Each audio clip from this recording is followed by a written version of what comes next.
Il y a le mode un peu panier de crabe, là, c'est-à-dire que dès qu'il y en a un qui sort, il faut le tirer vers le bas. Oui. Ça, c'est une mentalité assez française. Où tu vas là? Où tu vas? Ouais, t'éloigne pas, reste avec Hop nous, là, parce que bien. sinon, il va falloir que je travaille plus.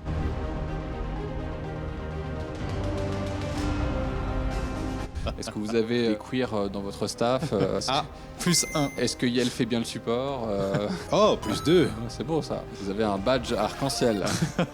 Mal blanc de plus de 50 ans, moins 4. moins 4. Mauvais ça.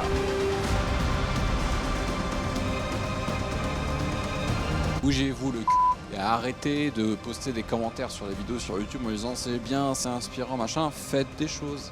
Même si c'est imparfait, même si c'est parfait, même s'il y a 10 000 façons de faire autre chose, faites au moins 1 minute.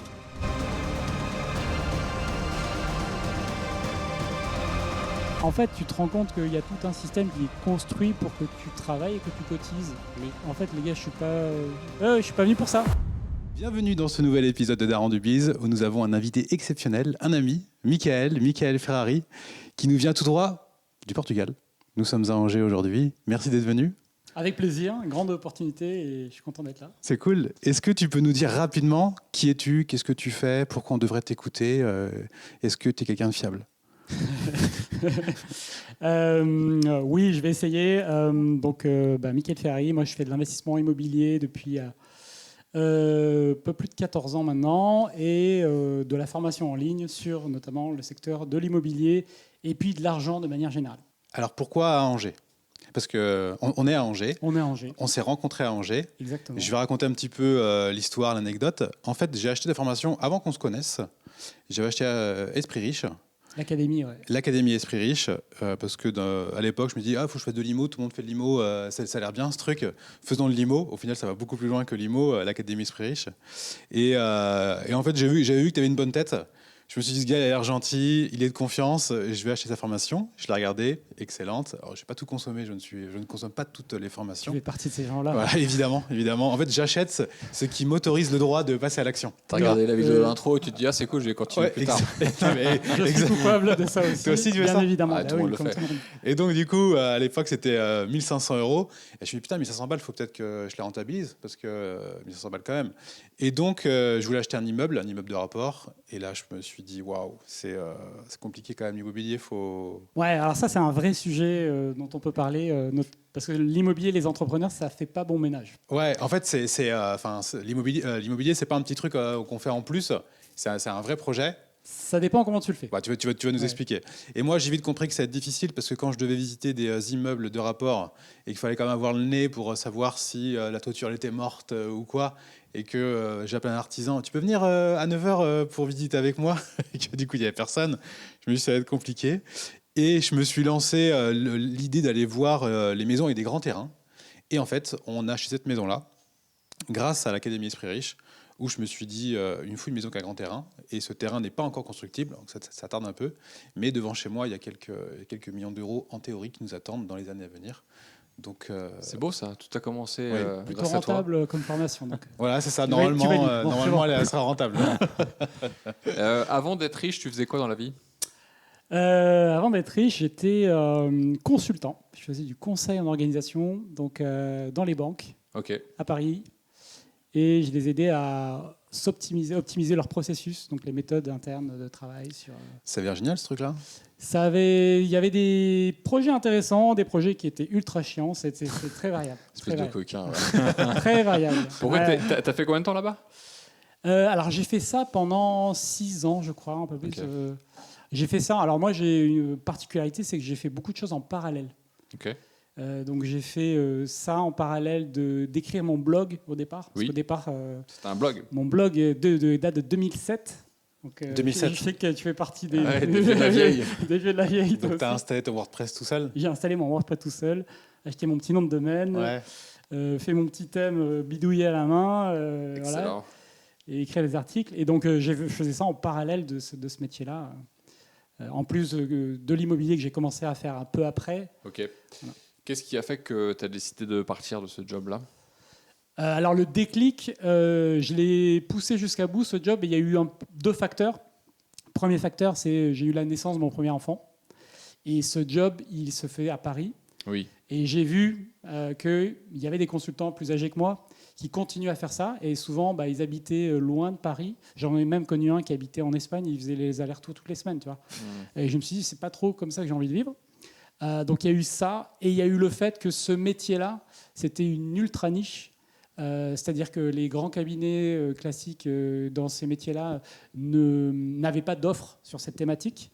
Et donc, si tu veux, nous, on se baladait, on était 3 consultants indépendants, on signait avec BNP Paribas, on signait avec Natixis, on rentrait hors référencement. Tu vois, et donc ça, c'était cool, parce qu'on était bien payés, on avait accès à des missions quand même souvent de bon niveau.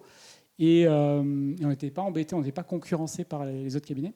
Et ça a changé. Évidemment, avec les années, ils ont commencé à sortir des équipes, structurer des offres, etc. Et ce qui fait qu'au bout d'un moment, ça tasse les prix par le bas. Ouais. Et les indépendants récupèrent soit les missions d'hyper-expertise, soit les missions pas du tout intéressantes et en sous-traitance de ces cabinets-là, donc pas du tout intéressant. Ok, donc tu t'es dit, il est temps que je fasse autre chose. Ouais, il est temps de faire autre chose. Tu vivais déjà de ton blog, tu avais déjà des revenus de ce blog-là ou de tes activités d'immobilier quand tu as décidé de tout quitter? Quand j'ai quitté ça, je vivais de la formation. Formation en ligne, ouais, okay. J'avais déjà développé pas mal la formation. En quelle année? Ça, c'était en 2015, 2016. Donc il a fait du temps après ton blog pour... Ouais, en fait moi, je raconte tout le temps, le blog au départ, je ne sais pas ce que je faisais, quoi. Ouais. J'ai créé un blog parce qu'on m'a dit que c'était bien. Vu que j'avais pas d'idée, en fait, comme je ne savais pas faire mieux que ça, j'ai commencé par ça. Ouais. Et pendant 4-5 ans, le truc était rapporté 0 €, quoi. Ouais. Parce que je ne savais pas comment le monétiser. J'avais pas de compétences en plus bien développées côté IMO ou sur des thématiques que je pouvais monétiser. Et puis comme le blog parlait d'argent, etc., et que mon métier c'était consultant, ça n'a rien à voir, donc je ne pouvais pas vendre des trucs de consultant sur ce blog-là. Donc je me suis de toute façon créé cette voie-là en me disant c'est pour plus tard, je vais bloguer, je vais apprendre, je vais commencer à créer des offres au fur et à mesure. C'est ce que j'ai fait avec le temps, mais le blog n'a rien apporté pendant 4-5 ans, quoi.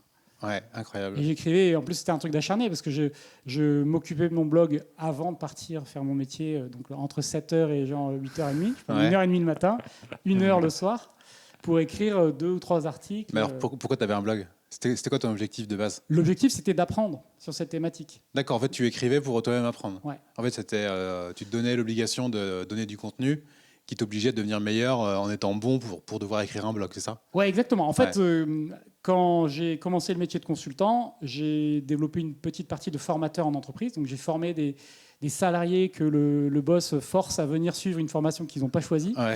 Donc, j'ai dû comprendre comment rendre au moins intéressant les trucs et que les gens retiennent 3 informations de la journée. Et j'ai vu qu'en fait, en enseignant, tu apprenais beaucoup vite. Ouais.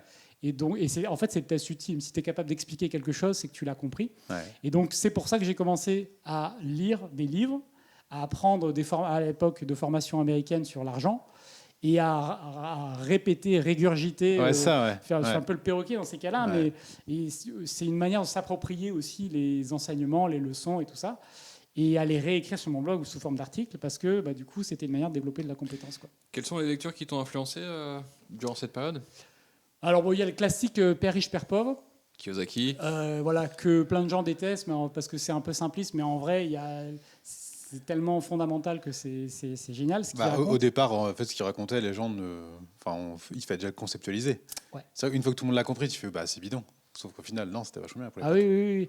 Et puis après, c'est des vieux classiques comme, L'homme le plus riche de Babylone, par exemple. Ouais.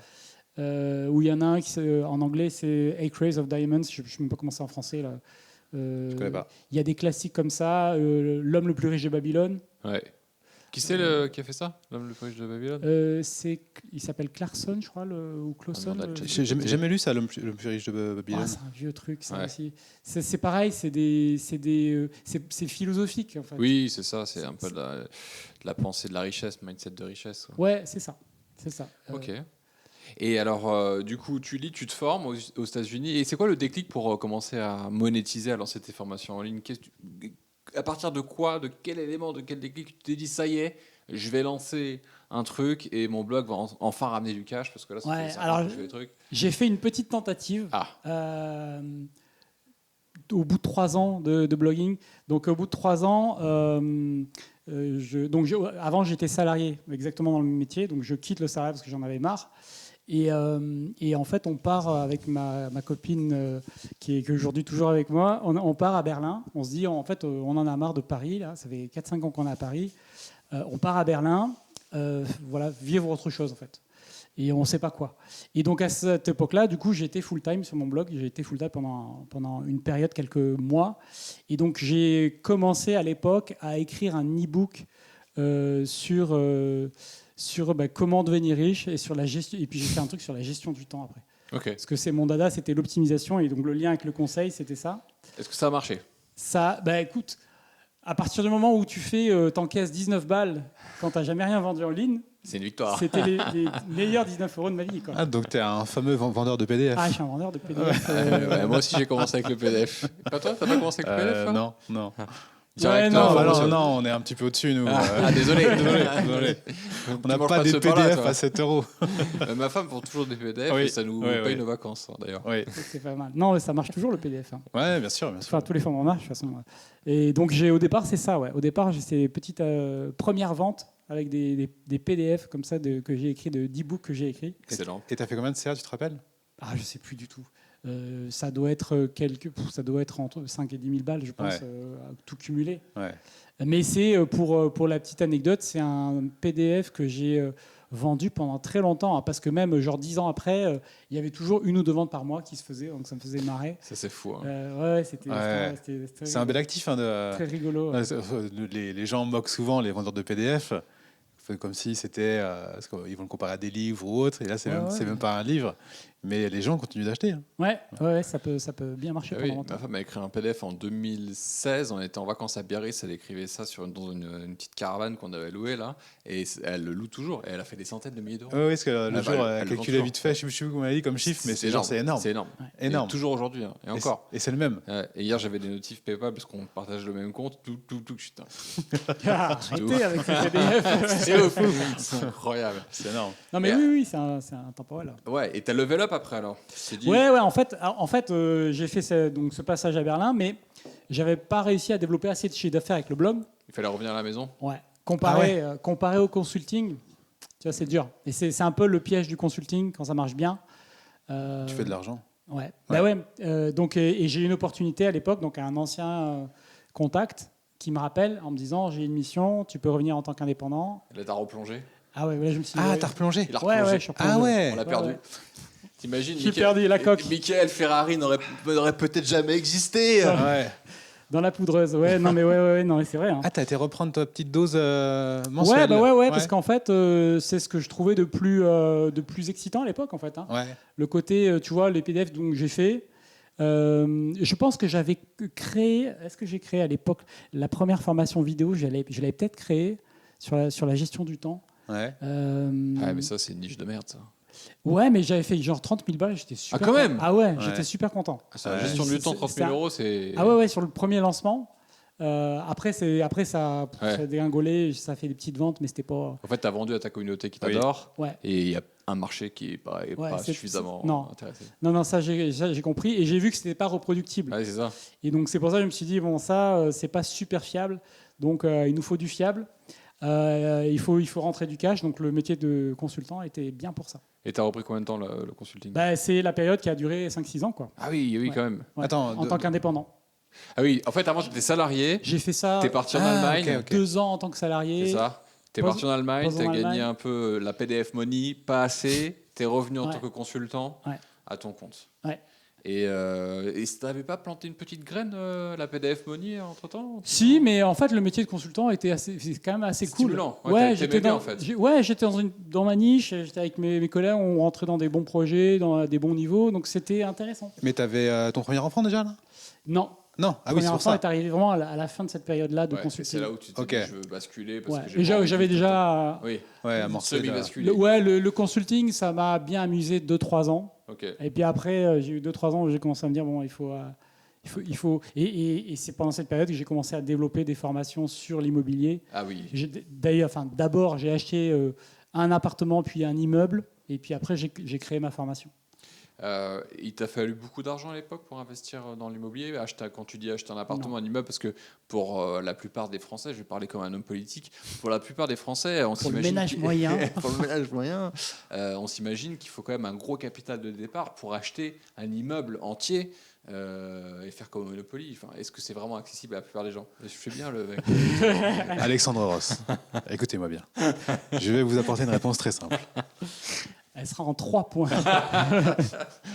Et sans langue de bois, bien sûr. J'espère bien. Donc, non, l'appartement, le premier appart que j'achète à Lyon, financé à 110%. Donc, j'en ai pour 101 000 euros à peu près, tout compris, travaux, frais de notaire. La banque me finance tout. 101 101 000 euros. Ah, c'était pas beaucoup. Non, c'était pas très cher à l'époque, c'était moins cher. Et ça existe encore aujourd'hui, le 110%? Ça existe encore. Ouais, ça existe encore. Alors, les gens souvent pensent que c'est impossible. C'était déjà pas la norme à l'époque. Hein. Ça n'a jamais été déjà la norme. Ah oui, Ça n'a jamais été normal. ouais, Et c'est jamais ce que préfère faire la banque. d'accord. Mais ça existe encore aujourd'hui. C'est plus rare, c'est plus dur, mais Ouais. ça existe encore. D'accord. C'est comme le 25 ans. Hier, j'avais des membres en coaching. Et il y en a un qui m'a dit j'ai eu mon financement sur 25 ans. Ça existe encore. C'est pas la norme. Avec différé de. 36 mois de différé. Ok. Ouf, Ah ouais, bien donc ça. ça existe encore. Ouais, ouais. Ouais, comme Ouais, quoi, ça existe encore. C'est Il y a- confort, ça. si on se bouge un peu les fesses, Ouais. il y a Oui, toujours oui. des Il y a solutions. en fait, il y a des modes. Il y a des banques qui, pendant des périodes, vont être très immobiliers. Ouais. Il y a une banque assez connue qui, là, en ce moment, elle a arrêté l'immobilier il y a 1 an. D'accord. Si tu vas les voir avec des infos de l'année dernière, Ouais. ils vont dire oh non. D'ailleurs, hier, ce même client me disait que le conseiller lui a dit allez voir une autre banque en fait. Ça Ah oui, sert à oui. rien. Et je lui ai dit c'est normal. Le gars, en fait, le conseiller veut pas perdre de temps. Il va pas. Qu'est-ce qu'il Ouais. va s'emmerder à passer 1 heure à monter ton dossier quand il sait déjà la réponse ou Ouais. il sait qu'il va pas être compétitif. En fait, il lui dit directement allez voir une autre banque. D'accord. C'est pas la peine. Ok. Et donc voilà. Donc il faut savoir où on va. Et à l'époque, ils m'ont financé l'appartement comme ça. L'immeuble, j'ai dû mettre 6 000 euros pour acheter l'immeuble, je crois. Un immeuble de combien d'appart? Il y a 7 appartes et après j'en ai créé 2, donc il y en a 9 aujourd'hui. C'était à Lyon ou Angers? Ça, c'est à Angers. Angers, ok. Angers. Et c'est comme ça que je me suis mis sur la piste angevine, d'ailleurs. Ouais, incroyable. À Et l'époque, ouais. combien tu l'as payé cet immeuble? 230 000, je crois. Et ça vaut combien aujourd'hui, ça? Aujourd'hui, ça vaut plus. Ah, c'est en couronne d'Angers. Ouais, c'est Ouais, je vois où c'est, ouais. à côté d'Angers, donc ça n'a Ouais. pas monté de ouf. Ouais. Mais ça vaut, je pense, dans les 300 et quelques. Quoi. Ok, d'accord. Ouais, On peut un commencer à peu acheter plus, des immeubles 350 avec la création des deux en plus. c'est ça. Ouais. Ouais, je vois, ouais. Et ça se loue bien là-bas? Ça se loue très bien. D'accord, ok. Ça se loue super Ouais. bien. Ouais. Ouais, là, de toute façon, ceux qui ont des biens à louer le savent, Ouais. avec tous les petits délires du gouvernement, les DPE, tout ce qui. En fait, ils rendent super compliqué. Ils font le contraire de ce qu'ils annoncent, c'est-à-dire qu'ils veulent faciliter l'accès à la propriété, baisser les loyers, mais en fait, toutes les décisions provoquent le contraire. D'accord. Donc, en tant que propriétaire, c'est assez facile de louer parce qu'il y a moins d'offres sur le marché, en fait. Ok, ah, il y a moins de concurrence. Bah oui, les DPE G, ça sort du marché. Le F, ça sort du marché bientôt. Donc il y a moins d'annonces, il y a moins d'offres. Ah oui, en fait, maintenant, quand tu es en DPE E ou F, tu peux plus vendre ta maison, c'est ça? Tu peux plus la la vendre. louer. Tu peux plus. C'est le La louer. G qui est interdit en 2025. Là, c'est bientôt. D'accord. Donc les logements classés G seront interdits à la location. Ouais.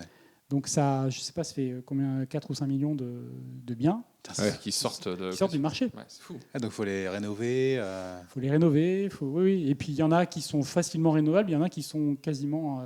Qu'ils sont morts, quoi. Ouais, c'est difficile. Les derniers étages, tu vois, il y a des configurations de biens qui sont assez Ouais, compliquées. tu peux pas récupérer des lettres, quoi. C'est compliqué, ouais. Ok. Certains, ouais. Mais la plupart, c'est assez facile. La plupart, surtout quand tu achètes l'immeuble complet, tu peux faire un peu ce que tu veux.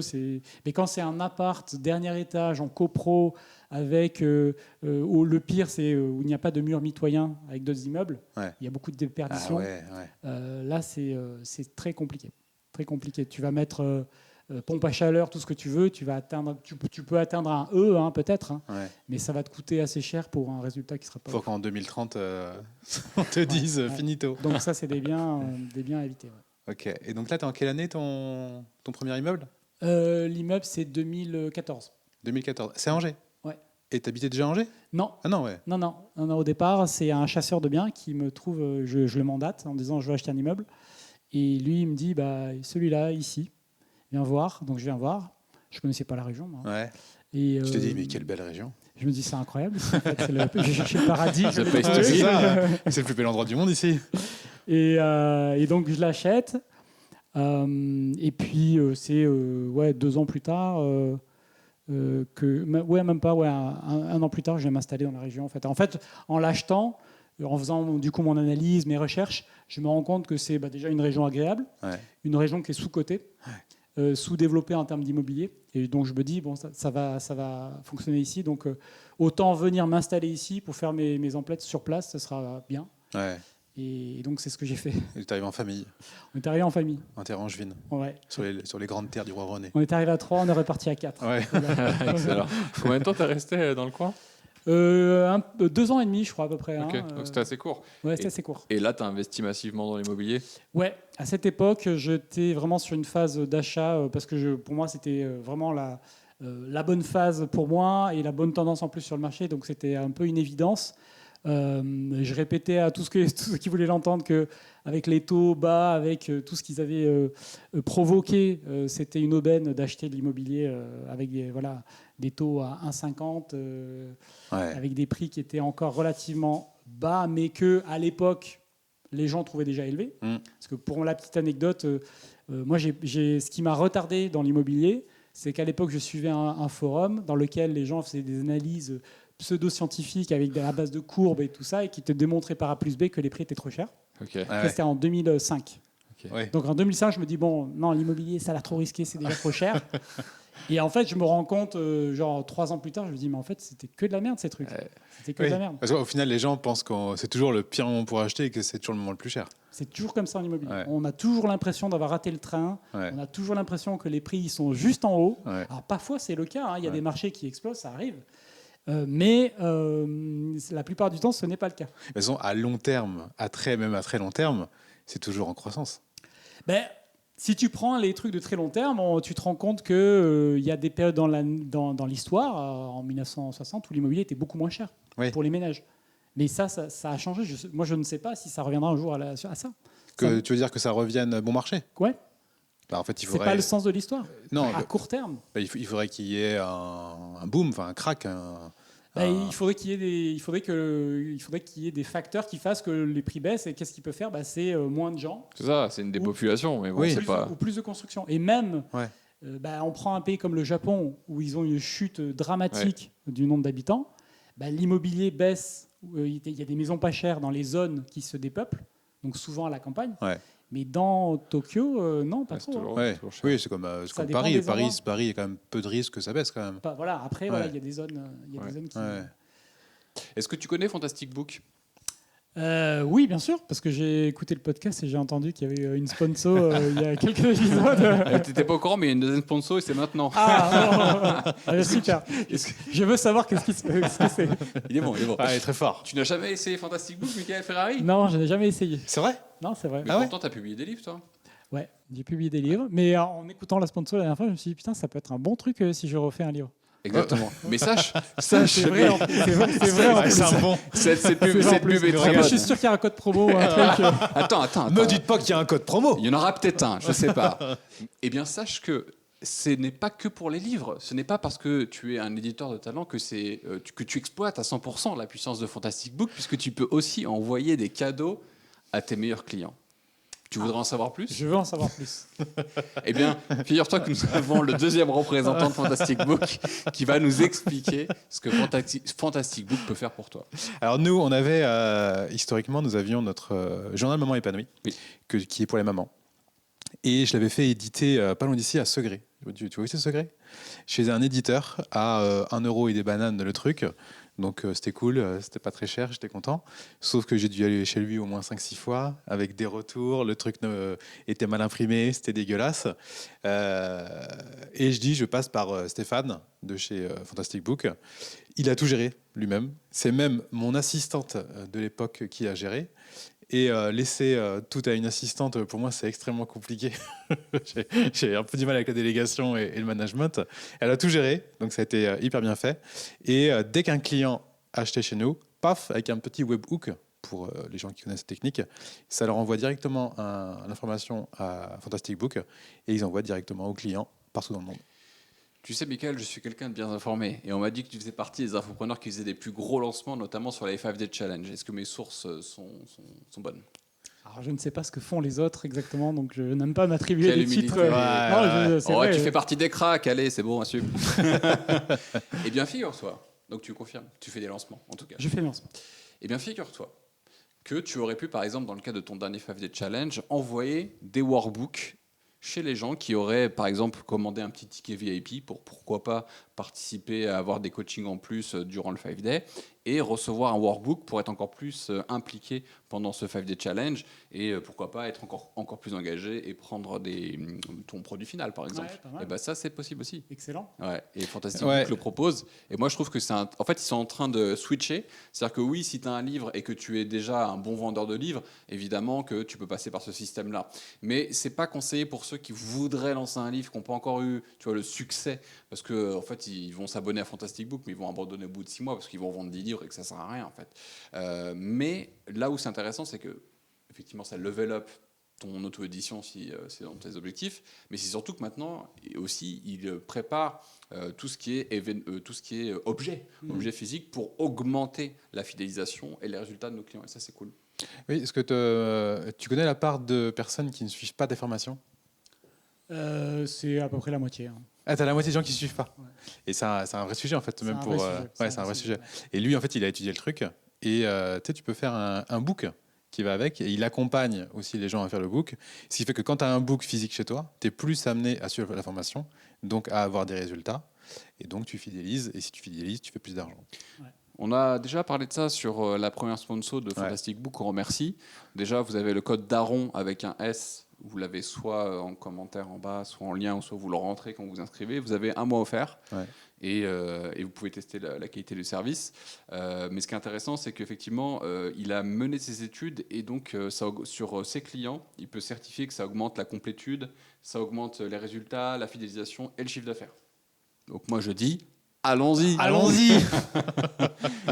C'est la meilleure sponsor. Non, mais en plus, c'est une sponsor, mais on aime le produit. Bah, on l'utilise. Voilà. Donc, Le Mickaël n'était pas au courant. Hein. Désolé pour la prise d'otage. Ouais, c'est cool. Hein. Je reviens pour la prochaine sponsor. Alors aujourd'hui, Aujourd'hui. Mickaël Ferrari. Oui. Est-ce que tu as un rapport familial avec Enzo? Non, pas que je sache. Non. Ok. Non. J'ai essayé de C'est l'appeler, il n'a pas répondu. Ouais. Moi, j'ai appelé la famille Rothschild, pareil. Ils m'ont dit, on Pareil, ne te connaît toi. pas, le youtubeur est chez toi. À peu près, ton patrimoine immobilier, combien de lots tu gères aujourd'hui? J'ai un peu plus de 40 lots aujourd'hui. Sympa. Donc aujourd'hui, tu pourrais vivre que de l'immobilier? Oui. Largement. Oui, Ok. oui. En commençant de zéro. En commençant de zéro. Ouais. T'es Sachant que dans mon cas, je n'ai pas acheté l'immobilier pour en vivre au départ. C'était quoi l'idée? Moi, c'était du placement long terme, Ok. faire un peu de renta. Et c'est pour ça que je n'ai pas fait des projets hyper rentables, surtout au début. Puis avec le temps, j'ai un peu corrigé ça. Mais à la base, moi, c'était on fait du placement, on fait des projets rentables. Oui, la Et- méthode Daron, quoi. Bon père de Ouais. famille, Ouais. je place mes Très billets. long terme. Et pas des projets super Cash flow. risqués, Ouais. qui demandent beaucoup de gestion. C'est pour ça que j'ai beaucoup de locations nues, par exemple, Hmm. ou de lots en long terme, où c'est virtuellement impossible d'avoir de la renta. Ben, moi, j'ai de la renta là-dessus. Excellent. Et je me suis un peu cassé la tête pour en trouver. Bah oui. Ouais. Mais parce que j'étais pas dans cette vision au départ de dire je vis de mon patrimoine immobilier, c'était pas mon objectif initial. Quoi. Alors, comment tu es devenu riche? Tu es devenu riche avec l'IMO, que par l'IMO, avec l'entrepreneuriat? Comment tu pourrais répondre à cette question? Alors ça dépend ce que tu appelles riche, c'est toujours pareil. Alors, si on en c'est pas pour le montant, tu vois, c'est plus sur est-ce que c'est du patrimoine, tu vois, ou Oui. est-ce que c'est du cash. C'est une très bonne question. En fait, ça dépend. Effectivement, si on se penche sur les statistiques de l'INSEE, par exemple, Ouais. ou autre, on est riche à 3000 balles ou 3700 balles en Oh, un France. peu plus, je crois. Non, c'est, non, c'est 6 000. pour une famille, c'est 6 000 dans le Ah, c'est célibataire. Non, non, top 1%, oui. je crois que c'est 6 000 Pour un foyer, pour un couple. pour un foyer. il me top, semble. top 7%, je crois, c'est 8 000 euros. On va arrondir, c'est 7 000 et quelques pour une famille de 4 ou 5 personnes. Je pense que Ouais, c'est ça ça, va. ouais. Je pense Ok. que c'est ça, ouais. Très bien. Donc déjà, est-ce que tu es riche? Oui. Ah, là, oui, sur la C'est définition. en fait, 3-4 000, c'est, je pense, pour une personne seule. Oui, c'est ça. Ok. Et combien t'as encaissé de loyer? Ouf, j'en suis à plus d'1,5 million Ouais. depuis le début. Sacré billet. Tout cumulé. Hein. Tout cumulé, ouais.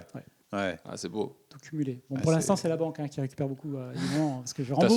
t'en as soldé certains des crédits ou pas? Non, Pas non, encore. non, non. Ah ouais, Alors, j'ai une caractéristique, c'est que j'ai pour l'instant rien vendu. J'ai signé un compromis là pour un premier bien que je vends, mais Ok. jusqu'à présent, je n'ai rien vendu. Ah, intéressant ça. Je suis vraiment. J'essaie de profiter à fond de l'effet cumulé du taux bas que tu rembourses, que tes Ouais. locataires remboursent ton prêt à la banque pour toi, etc., etc. Oui, parce que tu touches 1,5 million de loyer à un taux bas, à une époque où tu as acheté le logement moins cher que ce qu'il vaut aujourd'hui. Donc le jour où en fait, ton bien il est remboursé, là c'est méga jackpot. Ouais. Ouais. Bon, il y aura les impôts. Hein, Oui, il faut Ouais, arbitrer ouais, entre garder oui, les oui, loyers oui. ou revendre. Bah, sinon tu rentres habiter en résidence principale un an dans Oui, chaque. Chaque fois. Il n'y a pas une loi qui empêcherait ça, non? Non, alors ça, c'est étrangement, la jurisprudence est assez souple avec ça. Ok. Il y a même des gens qui ont habité 3 jours, Ah ouais. Ah ouais. qui ont été poursuivis par l'administration. Il faudra peut-être qu'on coupe cette partie du podcast Petite pour pas qu'ils astuce, aient, pour qu'ils aient des idées là-bas chez Manu pour nous sortir un truc. incitation. Non, non, mais ouais, pour l'instant, la jurisprudence fait ça. Non, parce que c'est une question comme dans la formation que les gens posent tout le temps. Oui. Et donc en fait, ouais, ils sont pas regardants. Et tu dis qu'il y a un élève qui a été poursuivi? Non, Par non, l'administration c'est pas un élève, mais je surveille quelqu'un. la jurisprudence. Ah d'accord. Parce que tu sais, il y a des dictons, les gens, ils pensent que c'est 6 mois. Ouais. Je ne sais pas qui a Oui. raconté ça un jour, mais tout le monde pense qu'il faut habiter 6 mois dans sa maison. Ouais. La réalité, c'est qu'il s'est écrit nulle part. Ok. Et que la jurisprudence, elle a été favorable à des gens qui avaient habité depuis quelques semaines. Magnifique. Donc tu remets un compte électricité à Voilà, ton nom. par contre, il faut, moi, c'est ce que je leur dis, c'est habiter réellement dedans. Oui. Trafiquez pas des trucs, Ça. genre j'ouvre l'abonnement, mais j'y suis pas. Ouais, Ouais. consomme Parce un que- peu quoi. Si on veut Ah, vraiment bah, chercher et le prouver, on peut savoir Oui, où les oui, gens oui, sont oui. Faut pas déconner. physiquement. Mais c'est hyper intéressant ça. Oui, c'est intéressant. Ouais. Ouais. Donc voilà, Ouais. bon, après, ça Ouais. pourra changer, évidemment. Mais, Oui, ça changera. aujourd'hui, c'est comme ça. Là. C'est fou. Ouais. Ça changera. D'ailleurs, on en parle maintenant de l'épargne. Alors, j'avais d'autres questions. Mais on peut en parler, pourquoi pas, si tu sens Ouais. que le flow est bon. Ouais, je sens que c'est le moment. Parce que tu partages régulièrement sur Instagram des petites informations sur l'épargne des Français. Ouais. Et on a notre ami Sardine Alias Rousseau, Sandrine Ouais. Rousseau. Ouais. Ouais. Ouais. qui s'est mis en tête de pourquoi pas prendre dans l'épargne des Français pour rembourser la dette. Oui, parce que Ouais. je sais pas si tu es au courant, mais l'épargne, ça pollue. Ça pollue. Ouais. Bah ouais, Ah oui, oui. c'était pas au Ouais. courant. Et qu'est-ce qui ne pollue pas D'ailleurs, Toi, est-ce Bah, que, un compte épargne vide. toi, est-ce que tu penses qu'ils vont nous voler nos livrets A? alors, La minute complotiste. Ouais, c'est ça. minute complotiste, alors me lancez pas là-dessus. Ah, bah si, ah, si. Ah, si. change de pied. Ah, si. Oui, en fait, c'est pas une idée d'elle, hein, je pense que c'est une idée au niveau européen. Ouais. Il y a un rapport qui a été écrit très sérieux avec plein de pages. Très sérieux. Oui, très D'accord. sérieux, pour au final dire qu'il faut mobiliser, parce que c'est les termes techniques, hein, Ouais. il faut mobiliser et libérer l'épargne. Ok. Ouais, libéré. Ouais, parce qu'elle est- Elle est prisonnière. Ouais. C'est le jargon. Hein. ouais. Et donc, effectivement, on a vu certains hommes politiques faire des sorties dans les médias pour dire qu'il y a tant de milliards qui dorment sur des comptes, soit en France, soit en Europe. Et oui, d'ailleurs, le mouvement là qui est maintenant, c'est de demander au pays de faire un inventaire précis du patrimoine de chaque personne. Ça, c'est ce qui a été, c'est ce qui est dans les tuyaux. Alors, est-ce que ça sera fait, est-ce que ça n'a pas fait? En tout cas, ça fait partie des choses, des projets, hein, des beaux projets pour l'avenir. Après, un vrai sujet, c'est vrai qu'une épargne qui dort, les pays qui épargnent trop, c'est pas bon pour l'économie, parce que l'argent ne circule pas. Oui, mais après, c'est aussi une des fonctions de l'argent d'être épargné pour plus tard. Hein. C'est une des fonctions de base. Hein. Historiquement, c'est quand même la politique des taux qui sert justement à inciter les gens Ouais. à sortir l'argent, à l'investir ou pas.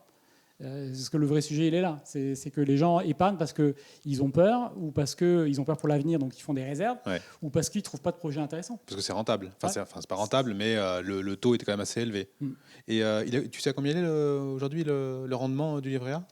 Alors, ils l'ont rebaissé, il me semble, à 3 ou 3,5, si je ne dis pas de bêtises. Ils l'ont rebaissé. Il me semble qu'ils l'ont rebaissé Ouais. récemment. Ouais. Ouais. Oui, donc ils veulent pas trop que les gens laissent laissent leur épargne sur le livret A, quoi. Ouais, alors sur le livret A, c'est encore une autre histoire parce que ils veulent, à un moment donné, le projet c'était de mobiliser les intérêts d'emprunt vers l'effort de guerre.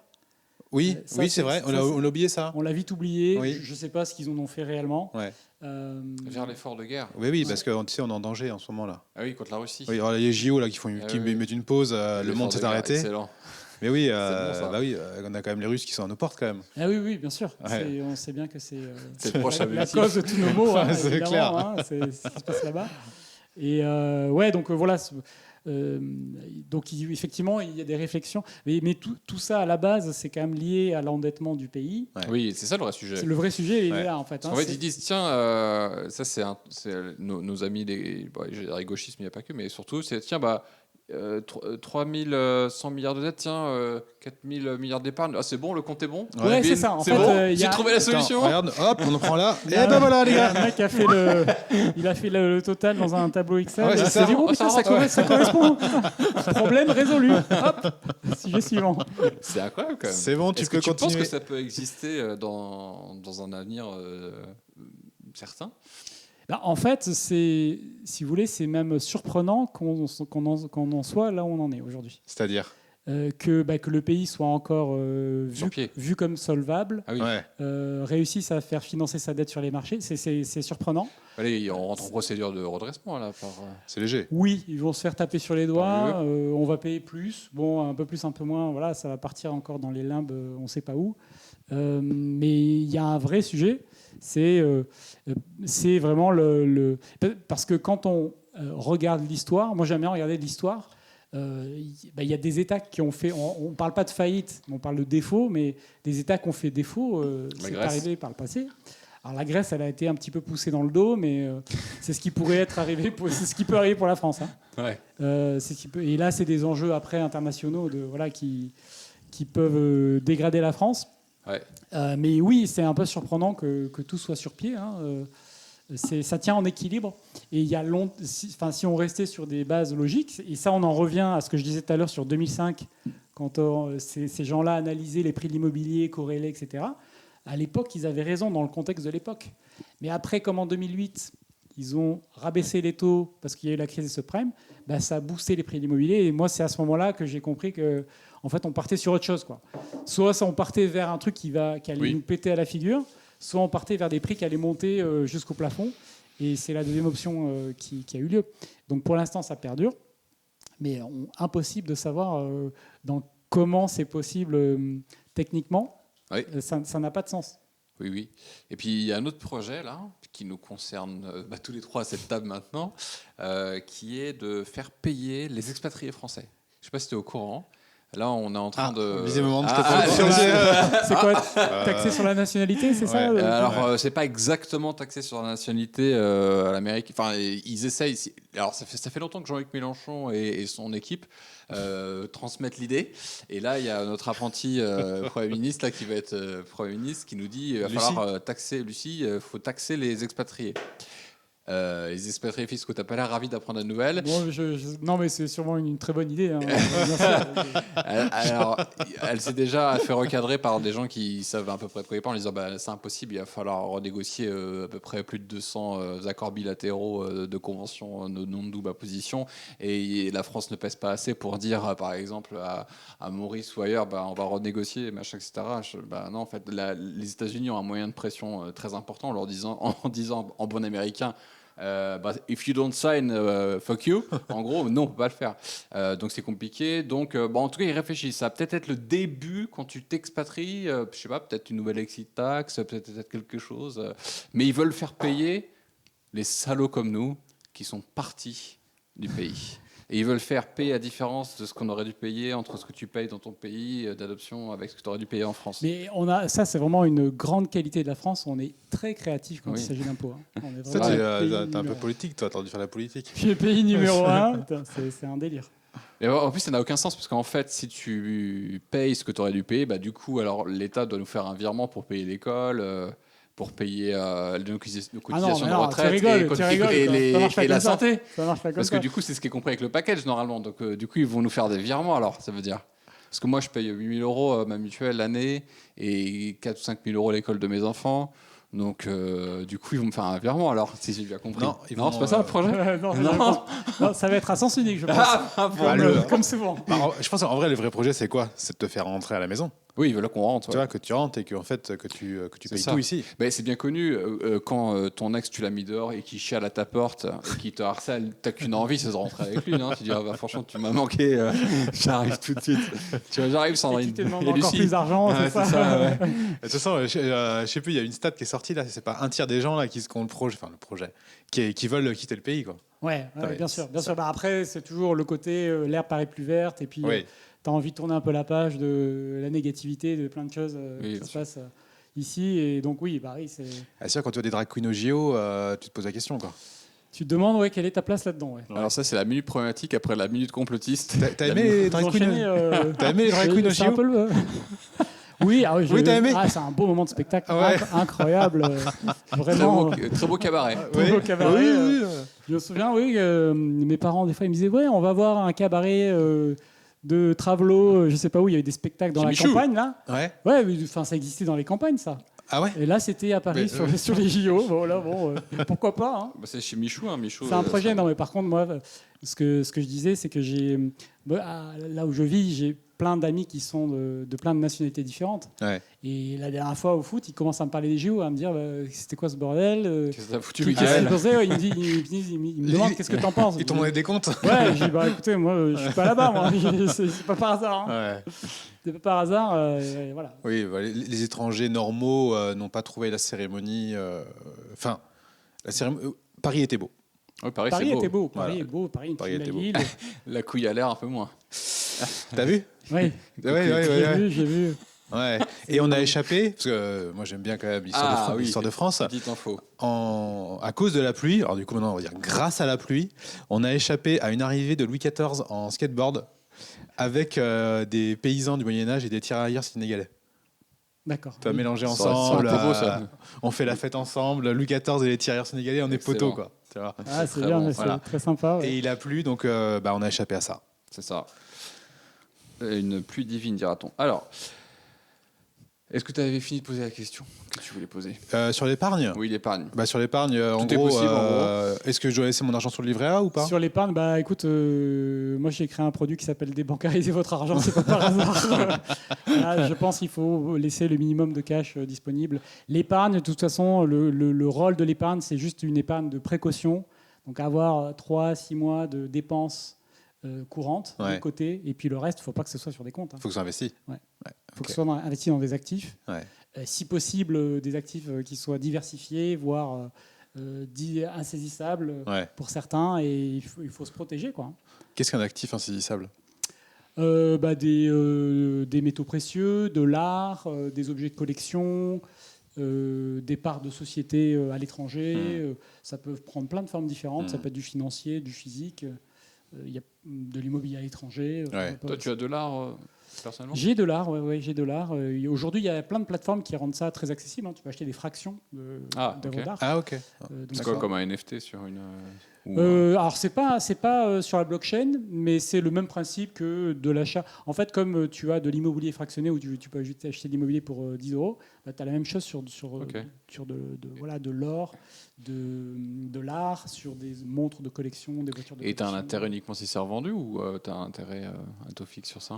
Alors ça, tu es rémunéré à la revente C'est ça, sur la plus-value réalisée. oui. Ok, intéressant. Et puis le métier de ces gens-là, c'est de sélectionner des actifs qui ont un potentiel de montée. Et en général, ils ne le conservent pas très longtemps. Hein. C'est entre 2 à 7 ans. Quoi. Oh, intéressant, ok. Donc c'est un bon moyen de placement. C'est alternatif, hein, comme toujours. On ne va pas Oui. mettre la moitié de son patrimoine dessus. Hein, mais c'est des très bons moyens de diversification. Quoi. Ok.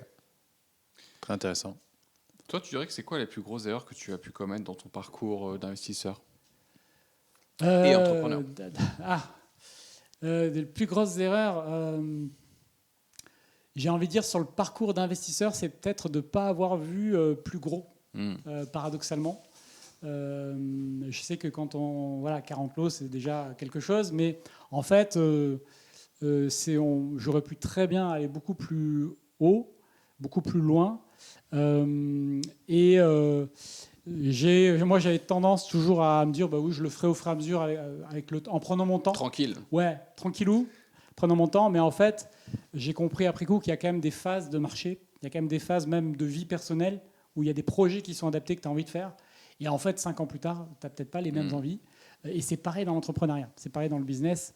Il y a des phases où tu as envie de faire certaines choses, où tu es prêt à te relever les manches et à aller au charbon. Et puis, 5 ans plus tard, c'est peut-être pas le cas. Donc, c'est le fameux dicton, je pense, battre le fer tant qu'il est chaud.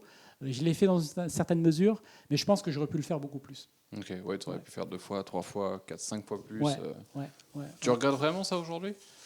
Ouais, je pense que ça fait partie des choses qui m'auraient permis de peut-être de vivre un peu différemment aussi. Ok. De pouvoir vivre différemment, ouais. Nous, quand on fait des vidéos et des podcasts sur Daron du Biz, on a toujours des personnes qui disent on vous kiffe et tous les darons, mais bon, ouais, ça se saurait si c'était aussi facile d'investir, d'entreprendre, de gagner de l'argent en partant de zéro. Est-ce que tu penses que dans une économie post-Covid et aussi dans un pays qui se déchire, parce que là, on peut dire que les tensions sont vives, il est encore possible de s'enrichir même en partant de zéro, quand on a peu de moyens et encore peu de connaissances ? Ah oui, largement. Ça n'a pas changé en fait. Alors, ça dépend des moyens utilisés, mais les deux préférés des Français, c'est-à-dire soit l'immobilier, soit l'entrepreneuriat, c'est évidemment en fait, c'est des moyens intemporels.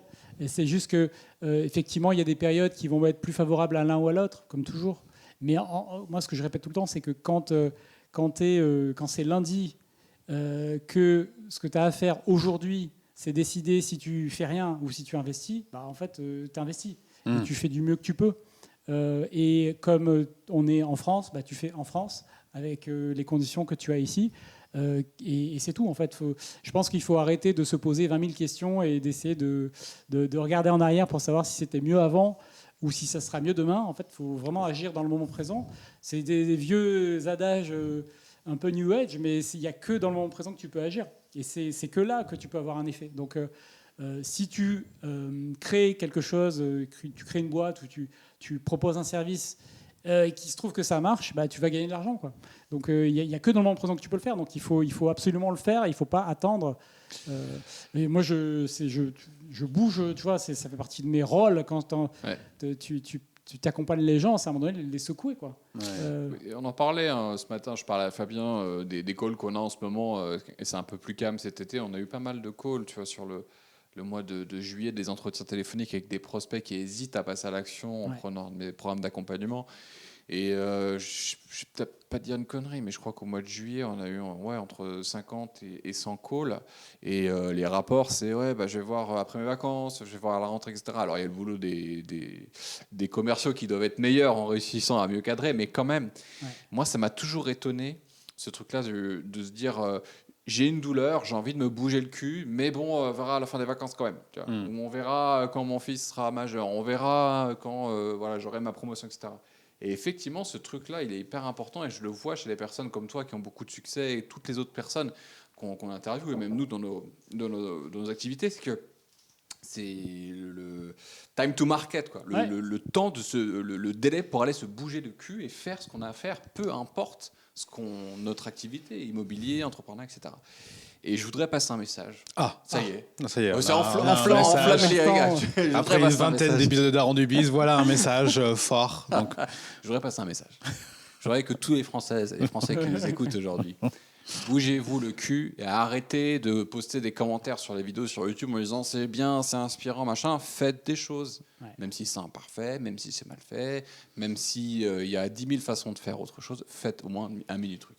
C'est fort. Et à la fin de cette vidéo, c'est fort. Je veux que vous vous engagiez dans les commentaires. Voilà. Je passe un appel. Après, c'est vrai que les gens ne savent pas par quoi commencer. C'est un vrai sujet. Les gens sont souvent perdus. Et il y a vraiment le syndrome de l'objet brillant. Quand on démarre de zéro, tu scrolles sur ton TikTok. Tu as tous les gars d'immobilier qui vont te promettre que tu vas devenir riche en 6 mois. Après, c'est pareil sur tous les autres. Il y a tous les mecs qui font du trading qui vont te faire croire que tu vas devenir trader. Est-ce que tu fais un peu de bourse et de trading, toi, justement ? Moi, j'investis en bourse en mode long terme. Tranquille, comme l'IMO, en fait. Tu poses tes pièces. Long terme. J'ai testé des trucs en bourse. J'ai compris que moi, je n'étais pas quelqu'un qui aimait suivre les marchés, qui aimait suivre mes positions. J'ai fait pas mal de conneries avec ça. Parce que je ne suis pas assez rigoureux, c'est pas pour moi. Donc en mode long terme, c'est très bien. Toi, tu agis en bon père de famille.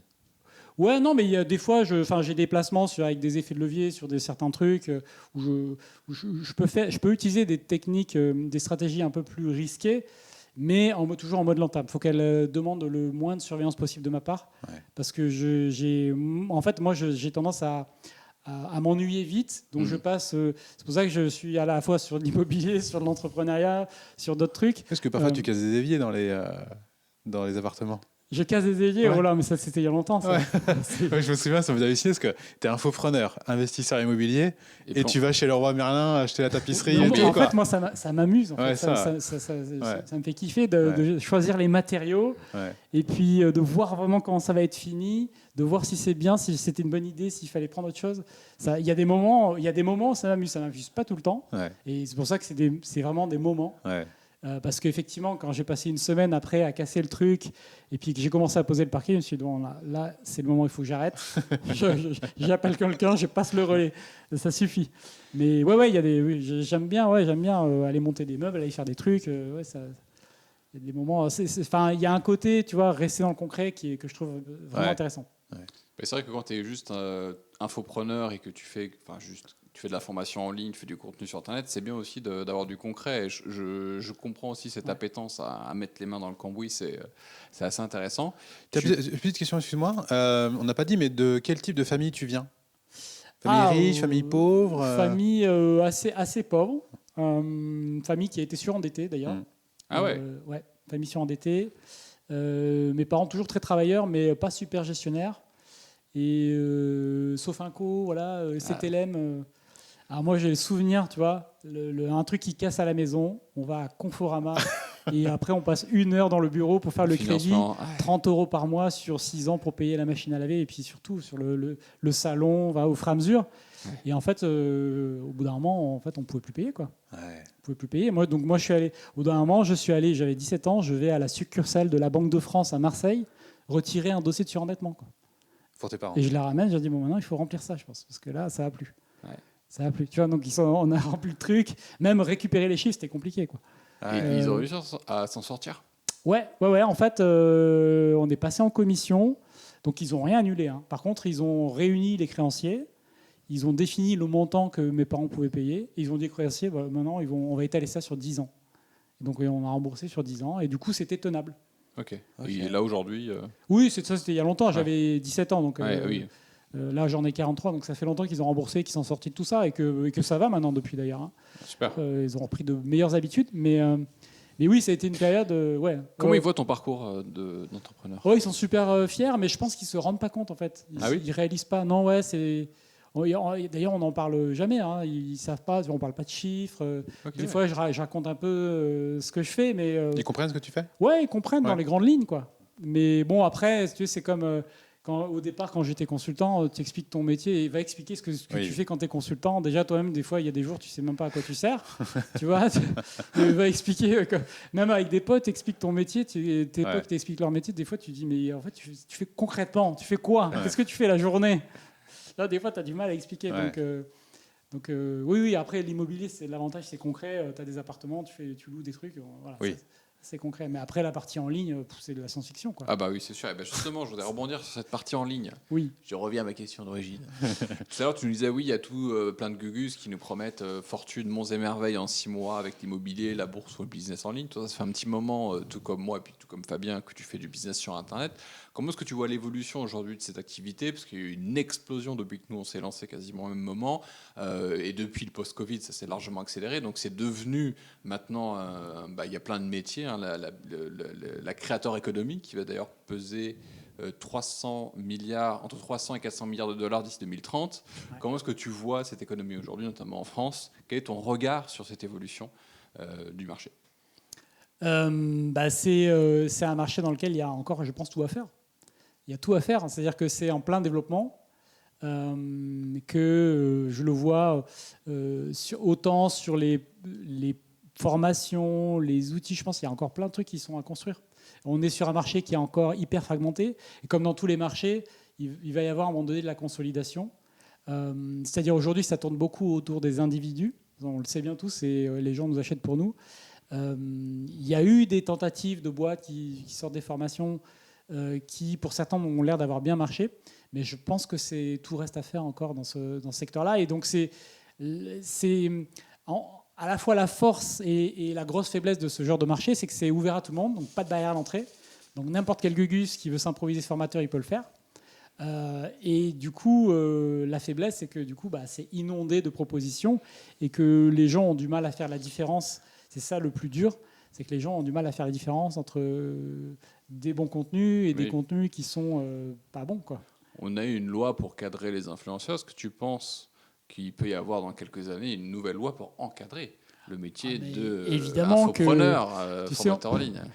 On dit que les Américains innovent, les Chinois copient et la France régule, quoi. Ouais, donc oui, pondre une loi pour dire il faut avoir telle accréditation, être validé par un tel... Un diplôme. Tu sais, c'est Josiane la fonctionnaire qui va dire si tu es un bon infopreneur bientôt. Et payer bien sûr une taxe, oui. un timbre de je sais pas quoi. Oui, bien sûr. il faudra passer 2 jours pour voir si tu peux être un bon infopreneur. Voilà. Ça va coûter 5 000 balles les 2 jours. Oui. Et puis tu auras le brevet infopreneur. Voilà. Je ne sais pas s'il y a une thématique idéologique, tu vois, genre, est-ce que vous avez des queers dans votre staff Plus 1. Est-ce que Yel fait bien le support C'est ça. Yel fait... Oh, plus 2. C'est beau ça. Vous avez un badge arc-en-ciel. Vous pouvez l'afficher fièrement. Mal blanc depuis 50 ans, moins 4. Moins 4. Mauvais, ça. Royaliste, le retour de Louis XX au trône. Non, ça déraille. Pas encore. Voilà, pareil. Ouais.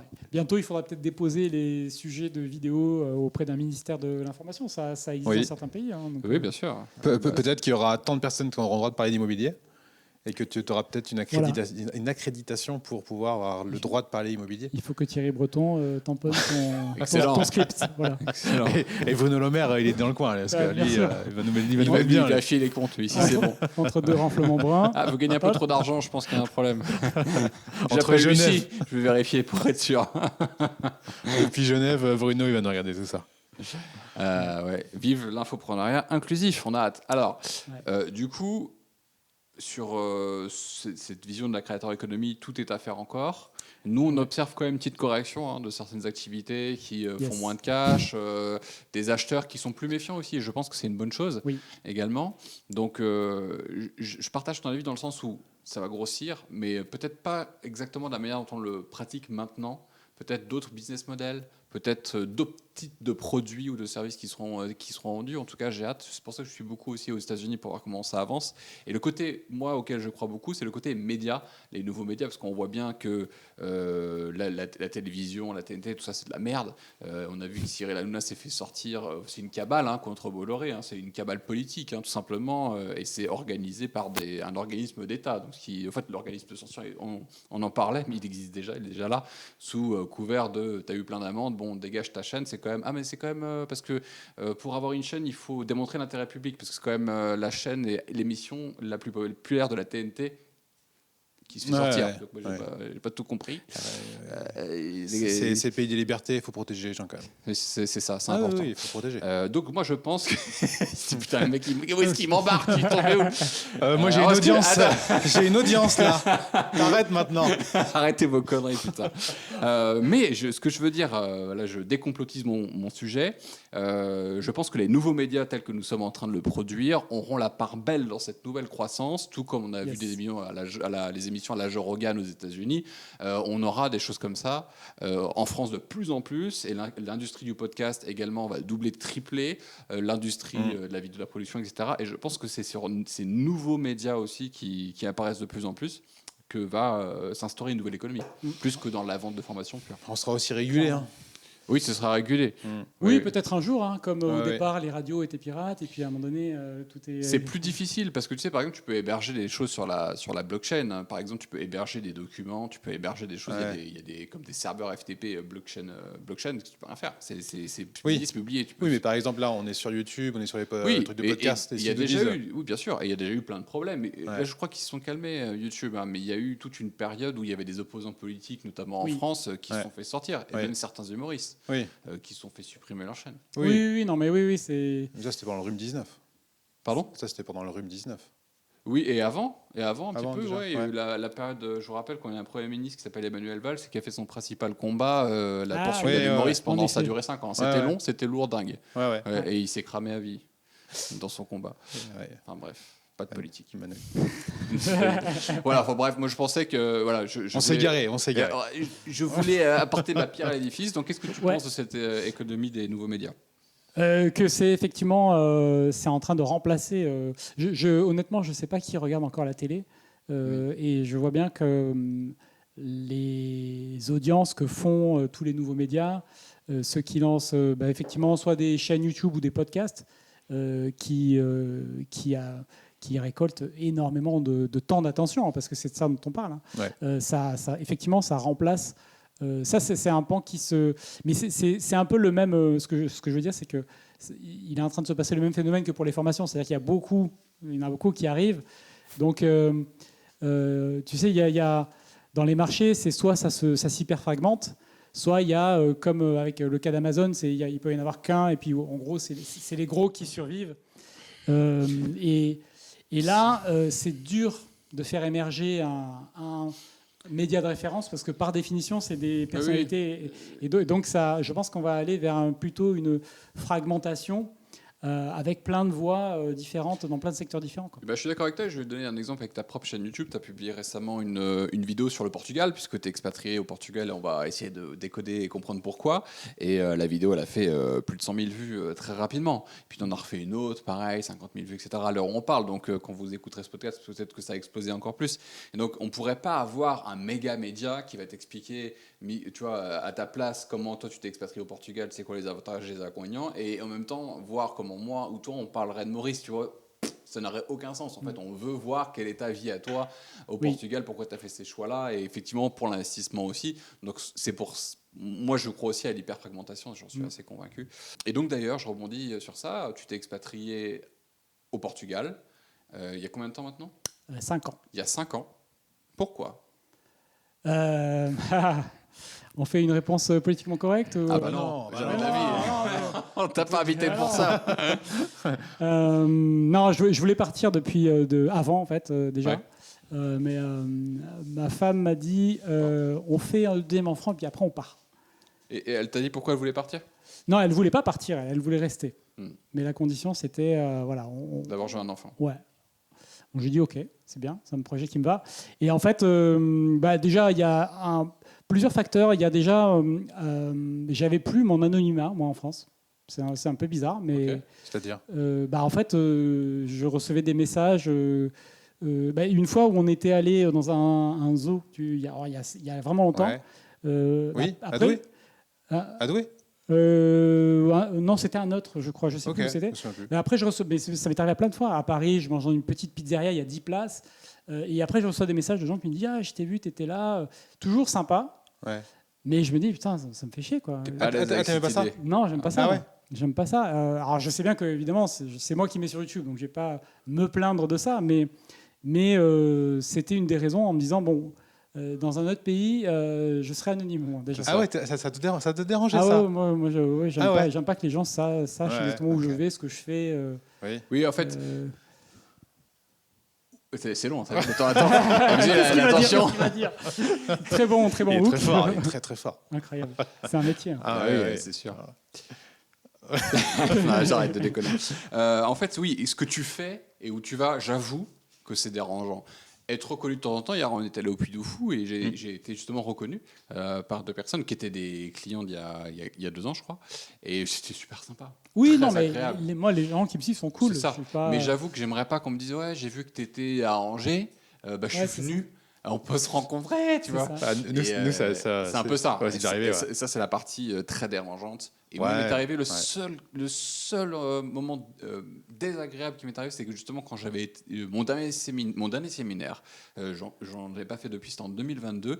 Et effectivement, il y a une personne qui est arrivée à l'hôtel, elle a pris une nuit à l'hôtel. Et sans avoir acheté le pass du séminaire, elle n'a pas réussi à rentrer, elle s'est fait recal. Et après, c'est Audrey qui avait géré ça. Et elle lui a expliqué gentiment, va falloir rentrer chez toi. Non, mais je veux juste parler à Alexandre et tout, machin, etc. Ah Et ça, c'est le truc. Ça, j'avoue, ça, c'est ma limite. Après, sur le lot de nombre de personnes qui nous suivent, il y a forcément... Il y a des déglingos. Hein. Oui. Moi, là, je vous raconte une autre anecdote. J'en ai déjà parlé à Fabien. Ça y est, j'ai mon harceleur fou qui a arrêté. Il y a un mec qui s'amusait. T'es sûr que tu vas en parler? Parce que parce tu qu'il vas a le continué. réchauffer. Ah non, ouais.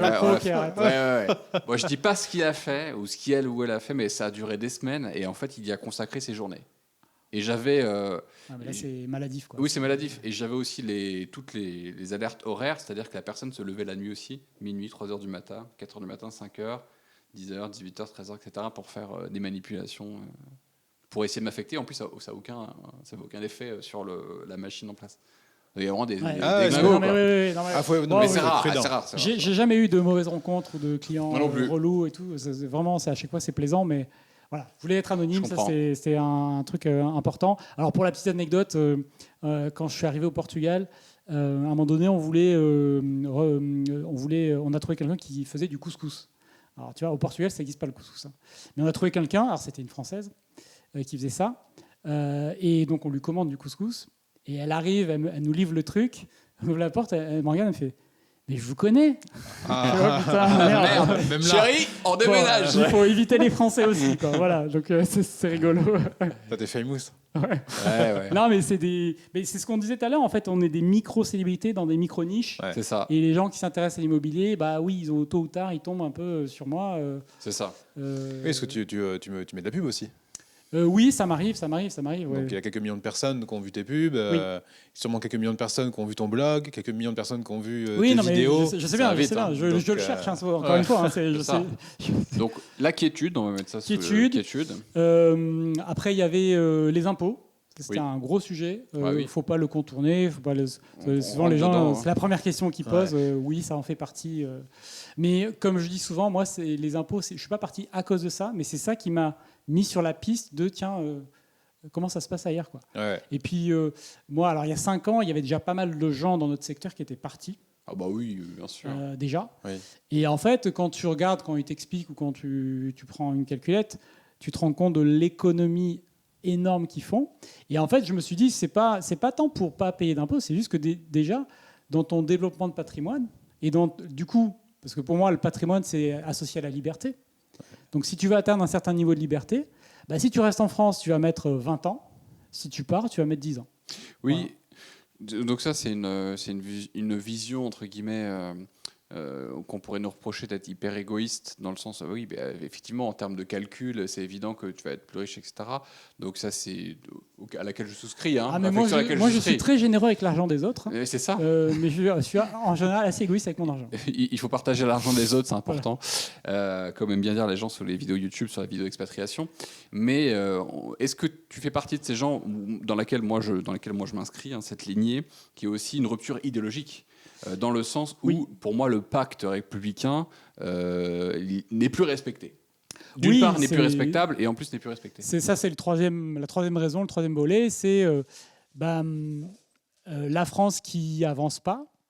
Et en fait, tu sais, je me suis rendu compte vers l'âge de 35 ans, je me suis dit, mais en fait, on nous parle de crise, mais depuis que je suis né, j'ai jamais connu la France qui se développe, en fait. Jamais connu le pays où on te dit les choses s'améliorent. Oui, il faut aller au Puy du Fou pour ça. Ouais, non mais voilà, il y a des poches, bien sûr. C'est vrai. Et puis encore une fois,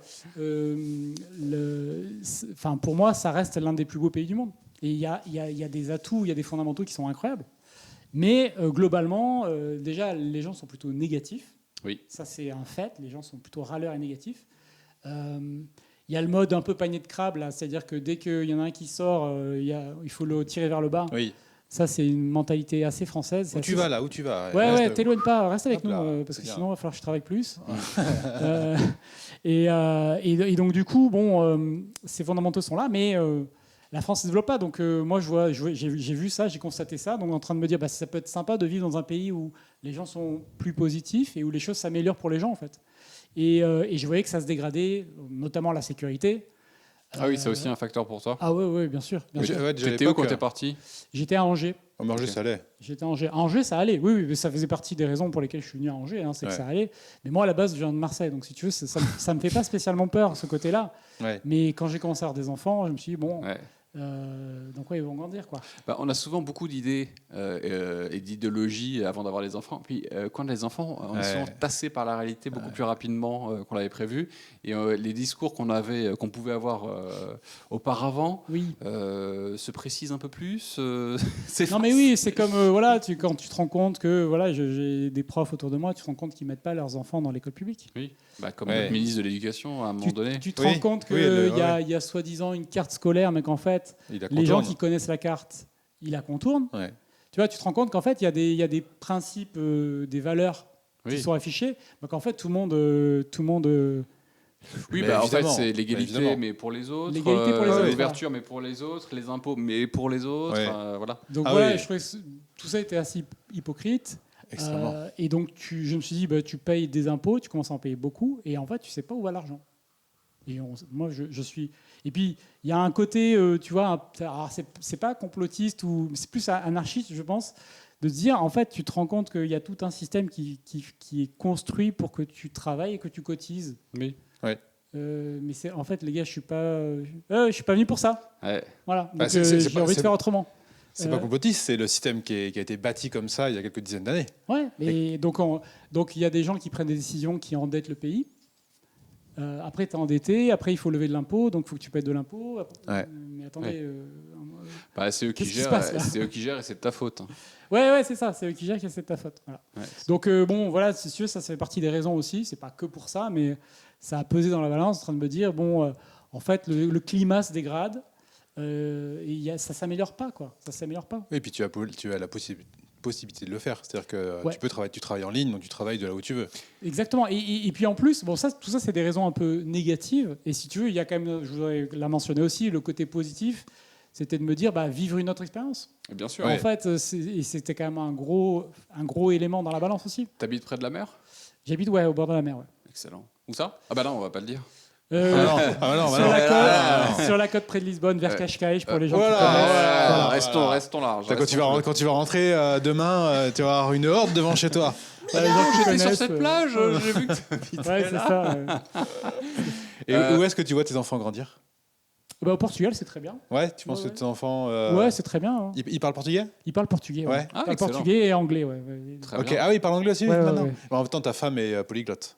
Oui, mais c'est surtout qu'on est dans un contexte polyglotte, hein, Ouais. depuis le début. Hein. Donc, Est-ce que tu vis avec des Français là-bas ou alors, jusqu'à présent, on n'était qu'avec des anglophones ou des portugais ou des gens qui parlent anglais, on va dire. Ouais. C'est-à-dire, il y a des Allemands qui parlent anglais.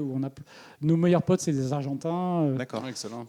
Donc, en fait, c'est hyper cosmopolite et ça, c'est hallucinant. Et puis, depuis récemment, on a sympathisé avec un couple de Français infopreneurs qui est là-bas. Voilà, D'accord. Ok. donc, on voit un peu plus de Français, mais c'est tout nouveau, quoi. Pourtant, il y a d'autres destinations privilégiées parmi les infopreneurs francophones, pour ne pas citer Dubaï. Oui. Il y a eu Malte, il fut un temps, mais maintenant c'est plus l'Estonie. Il y a Maurice, évidemment. Maurice, on est beaucoup, hein, un petit territoire d'infopreneurs. Donc pourquoi le Portugal? Qu'est-ce qui est intéressant dans ce pays, selon toi, maintenant que tu y vis depuis 5 ans? Ouais, Les alors, atouts du Portugal. Les atouts, il y en a un bon paquet. Il y a déjà la proximité avec la France, c'était un bon critère pour moi. Culture européenne, ça c'était important pour moi. Bonne gastronomie, les gens accueillants aussi, ça c'était important. Parce que avant de choisir le Portugal, on était allé faire un tour, on a visité plein de pays, on a vécu 1 ou 2 mois dans plein d'endroits. Et puis il y a des endroits où tu te sens vraiment pas bienvenu. Hein. Donc voilà, ça faisait partie des choses. Bah, à Malte, par exemple. Malte? Ah ouais, Malte, c'est pas terrible. Non, pas là-dessus. Ok. Non, pas super. Je me suis pas senti accueilli. Je n'ai pas trouvé ça super pour vivre en tout cas. Bon, Ouais, pour mais vivre. j'ai un bon pote qui vit, il est très content. Hein. Ah, d'accord. Mais bon, moi, ça n'a pas fité. Et puis, dans les autres atouts, il y a le climat, voilà, la météo, globalement, le style de vie, quoi. Le style de vie général est cool. La culture est cool, portugaise. J'aime bien ce genre de pays. Je pense que il doit y avoir une vibe un peu similaire en Argentine. Ces pays qui ont été, à un moment donné, le pays le plus riche du monde, qui ont eu la plus grosse influence dans le monde. Portugal a eu sa petite phase comme l'Argentine. Au 15e Ouais, Ouais. 15e. Où ils ont ouvert Vasco toutes da les- Gama. Ouais. Ils ont ouvert toutes les routes, Ouais. ils ont découvert le Brésil, ils ont découvert. Voilà. Alors, je parie qu'il ne faut plus dire découvrir aujourd'hui, mais. Ah bon Ah oui, Non, c'est plus ça. C'est Parce pas, qu'il- ça, c'est pas décolonialiste. Ça. il y avait des gens là-bas avant, tu vois. Ah, oui, Donc, oui. de notre point de vue, on les découvre, Ah oui, mais oui. de leur point de vue. Christophe c'était là. Colomb et compagnie, Ouais. c'était Voilà. pas ça l'idée. Mais bon, Ouais, bref, ok. voilà. C'est un autre sujet. Fermons vite cette parenthèse. Faire envie de hop. Et puis voilà, et puis le Portugal avait un régime fiscal intéressant aussi. Avait Avait. Parce qu'ils l'ont arrêté. Ils l'ont remodelé. Il existe toujours. C'est comme l'épargne, on la déplace. Ouais, c'est ça. Et ça existe toujours, mais voilà, ils avaient un régime intéressant où tu étais exonéré d'impôts sur les dividendes étrangers pendant 10 ans. Ok. Donc c'était quand même pas mal. Pour moi qui ai des placements en bourse, tout ça. Voilà. Et ça, c'est fini. Cette partie-là est finie. Aujourd'hui, ils ont toujours un plafonnement à 20% d'impôts sur certaines professions qu'ils recherchent. Ok. Et par exemple, l'IS pour les infopreneurs. L'IS, il passe à 15% au Portugal. Il le baisse. Ah, Ouais, intéressant. il 15%. était à 20 et il le baisse, ça passe à 15. C'est progressif sur 2 ou 3 ans. 15, c'est le taux qu'on a à Maurice. 15, c'est un très bon taux. Et le Portugal a fait des bons moves. Ils ont des bonnes idées.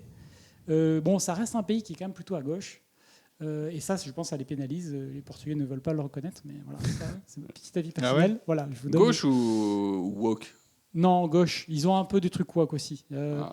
Voilà, c'est un peu le problème, c'est qu'ils ont tendance à reproduire les conneries qu'ils voient en France Ouais. avec un décalage. Heureusement, Ouais. ça nous laisse un peu de temps, mais ouais, il y a un peu ce truc-là, mais pas surtout. Heureusement. Et par contre, au niveau économique, je pense qu'ils prennent quand même des plutôt bonnes décisions par rapport à la situation du pays. Et c'est Et quoi la TVA là-bas? Excuse-moi. TVA, c'est 23, si je ne dis pas de Ok. bêtises, il me semble.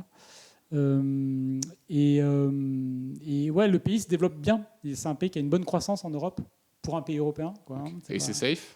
C'est ultra safe. Ah, ça, c'est très intéressant. C'est ultra safe. Alors, justement, dans la vidéo que j'ai fait, les gens disent que c'est pas le cas, que voilà, les gens sont assez négatifs dans la vidéo, que ça se dégrade. Et c'est vrai. Je pense que ça se dégrade. Mais c'est comme tout. Enfin, quand t'es T'aurais une idée de pourquoi? oui, il y a une petite, on a une petite indication. C'est les Norvégiens. C'est les Norvégiens. Et les Suédois qui, Ouais. C'est un sujet, ça. C'est un sujet, non, mais c'est pas un vrai sujet au Portugal. Ouais, en fait, ouais. tu sais, moi je pense que c'est un peu les rageux qui disent ça aussi parce que quand je fais des vidéos sur Maurice, t'as des mecs qui m'expliquent que c'est un coupe-gorge. Hein. Oui, Maurice, bah ouais, oui, alors, oui, l'île oui. Maurice, c'est hyper dangereux, machin. Ah, non, mais c'est- Mais répète, on avait eu le cas quand on était en Suède l'année dernière. Et quand tu vas en Suède, dans certains coins, enfin, tu sens vraiment la sécurité. Oui. Et c'est vrai que dans d'autres coins, tu n'as pas la sécurité. Donc, tu as toujours des extrémistes qui viennent te raconter que mais n'importe quoi, ils sont sous l'immigration massive. Il y a des coins, évidemment, C'est un à problème. Malmö en Suède où c'est apparemment Ouais, c'est ouais, n'importe quoi. Mais sinon, apparemment. effectivement, Et la là Suède, où on va. ouais, c'est Mais sur ça le- plonge aussi. C'est sur le déclin. De Mais ce point de vue-là, oui, alors attention, ils reviennent en arrière sur beaucoup de choses parce que le peuple suédois est un peuple intelligent. C'est-à-dire qu'en fait, il est capable d'autocritique, ce qui est très ça, c'est rare. bien. Et Ça, s'il c'est très- écoutait en plus, ça va. Parce que ils étaient dans une politique de féminisme exacerbé, d'immigration exacerbée, d'ouverture, etc. Et puis pour la première fois de leur vie, ils ont commencé à avoir des crimes odieux. En pleine journée, ils se sont dit mais c'est bizarre parce qu'on n'a jamais connu ça et tout. Pareil pour Ultra Woke au début. Bon, il y a quand même encore beaucoup de drapeaux LGBT sur les monuments et je trouve ça d'une tristesse absolue. Mais ils sont revenus sur les possibilités de changer de sexe pour oui ou pour un an. Pareil pour les mineurs, alors que par exemple en Espagne, avec Sanchez, aujourd'hui, tu peux changer ton orientation sexuelle si t'es mineur sans le consentement de tes parents. En Espagne, mineur de moins de 18 ans, ce qui est absolument scandaleux. Et on reviendra, oui, je pars en militantisme, on reviendra sur cette période de l'histoire avec une honte, en se demandant comment on a pu laisser passer ça. Il y a des premières études qui sont sorties, notamment en Suède, qui font le premier bilan de ces changements de sexe, de ces transitions de genre, et qui sont catastrophiques. Ah non, mais On a c'est- des enfants qui ont été mutilés, qui devaient être écoutés, qui devaient être accompagnés psychologiquement. Au lieu de ça, on leur a dit la solution se trouve dans le fait de couper ton kiki. Et aujourd'hui, ils veulent retourner en arrière, mais c'est pas possible. Et ils Ouais. n'auront jamais la vie Ils qu'ils l'ont auraient pu jeté mener à la avant. poubelle, c'est plus c'est dans quel sketch Il est où mon kiki? C'est dans quel sketch Dans le sketch, le gars il dit non, on l'a jeté, la poubelle jaune. Ah, Ouais. oui, je crois qu'il fait ça. Ah ouais C'est rigolo. Mais t'imagines, autant en pleurer, enfin, vaut mieux en rire qu'en pleurer. Non, mais il y c'est aurait de triste. quoi. En vrai, Mais la c'est- Suède est capable de ça. C'est ultra triste. en vrai. Et nous, en France, pas du tout. En Espagne, pas du tout. Au Portugal, visiblement, je sais pas encore. Mais voilà. Ouais. Bah, après, être à l'étranger, pour moi, c'est aussi moins me préoccuper de la politique du pays. C'est vrai.